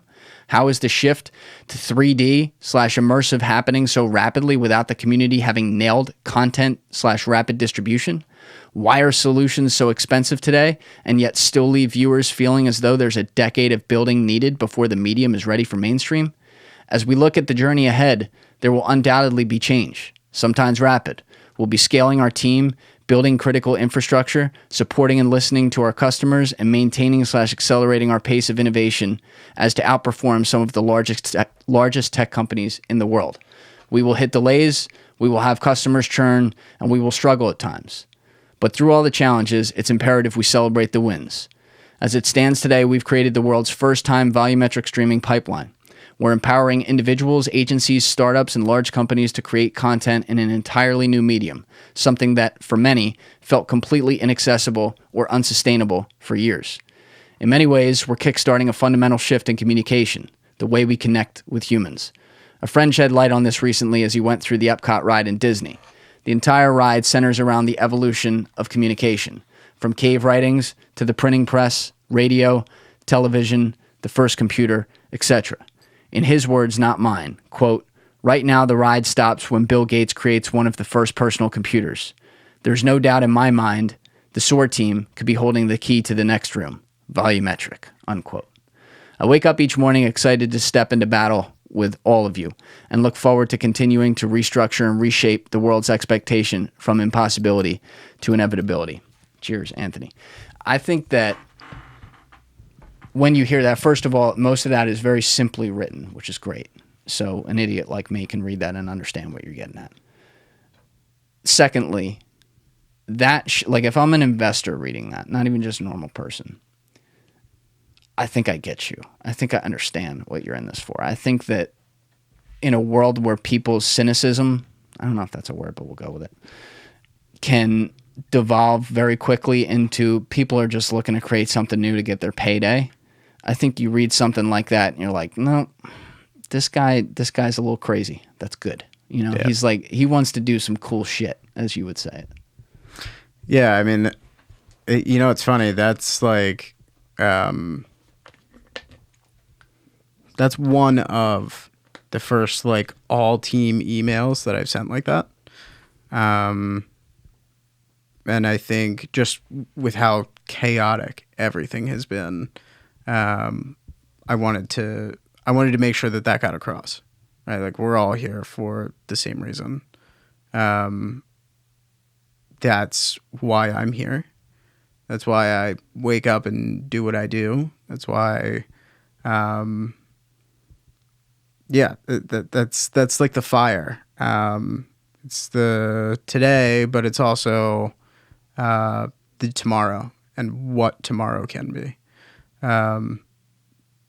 I also think across the board, we are extremely critical, like really, really fucking critical.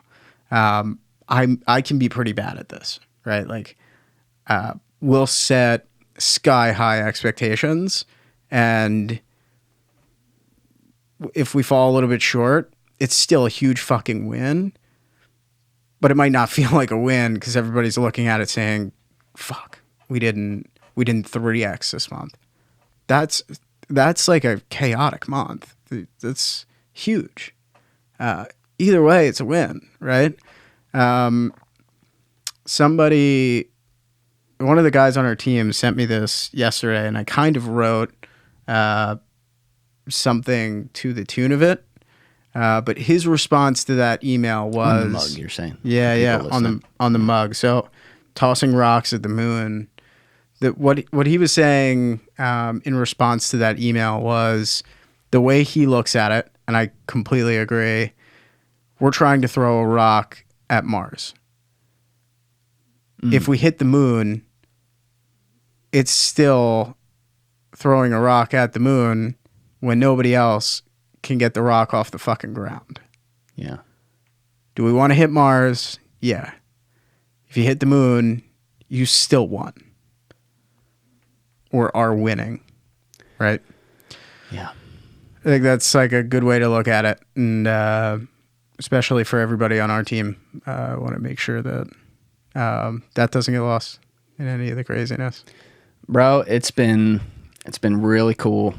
You know, you just came in as a podcast guest to start. And the cool thing about this podcast is then usually I develop really good friendships with the people I don't know before they come in here, but also getting a chance to work with you guys a little bit on some projects and be a little bit boots on the ground as far as compared to the average idiot. To see some of the stuff you're doing has been pretty unreal. It's exciting for me that all three of you are rolling through here on a rolling basis. I like that. I like that repetition as you're building here because people get to see, like, when I look at my podcast, even though it doesn't have anywhere near the fucking, consequences that this stuff does, I look at it in a similar way to which you approach stuff, which is I'm not thinking about the people who are listening to this the day it comes out. I am thinking about them. I want it to look great and be a perfect product, but I'm really thinking about the people who listen to this 10 years from now. Yeah. How's this time capsule going to look? This is not just some current event, you and me talking about what's going on in the world, though those are cool too as time capsules to see what people were thinking. This is like, I'm getting you guys along the process. And I've said that before, but it's a beautiful thing to me. And I really appreciate you allowing it to happen, and Riley and Baker as well to share this kind of thing. But I specifically wanted to bring you in for what will be the 1-year anniversary episode of starting this podcast. So this is going to come out on September 15th, which will be a year to the day since I launched, because for me also to kind of track the timeline of things, I already mentioned today that the podcast we did was a big turning point, and it was. But also, to get this kind of content where it's like, there's a founder on the cutting edge of something right now trying to do some crazy shit that's going to have a lot of consequences regardless of who ends up taking it to the mainstream. It's like, I think there's a lot of value in people experiencing that like they're sitting at the table here with us. And the final point would be the whole point of a medium like this, where we just talk and you can't really fake it. It's fucking 3 hours, is to give people a dose of like they're talking with their friends. In a world where we're moving farther and farther away from humanity, something like this sitting in somebody's ear to take up 3 hours of their day while they're going about things makes them feel more connected to people because, as I said, they feel like they're sitting here with us. They feel like they're a part of the conversation. Maybe they're just not saying anything. And that's an exciting part of this entire podcast to me, like everything that's happened so far, because the world is zigging and we're finding a way to zag here, and we're doing something that not a lot of people, at least in this medium, are doing. I don't see a lot of long form conversations with whoever the fuck. So that's special to me, but it's also not possible without the people who come from all different perspectives coming on here and sharing them and being vulnerable about it. And you've now done it twice, which is great. And it's on something that's serious. And so that's why, to me, I wanted to have this make sense as and it was a no-brainer to be the 1 year. It's kind of like a little bit of the story of the podcast so far. So thank you for doing it. Of course. Yeah. Like I said, it's been a blast, and I think we'll see some pretty crazy progression on both sides.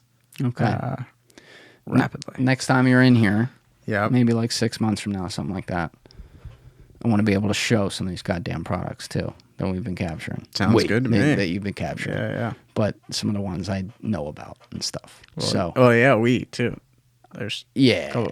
it'll be really cool to announce one from this month too. Yeah, that one's gonna be good. But I want to do it. And I want to be able to show people on the screen too, if we can. I don't know if we'll be that far, but at least be able to say like, all right, we did this capture. Here's what to look for, or whatever. Yeah, I think that'll be really cool for people. Cool. Sounds good. All right, brother. All right, man. Thanks, dude. Of course. Everybody, Always a pleasure. Everybody else, you know what it is. Give it a thought. Get back to it.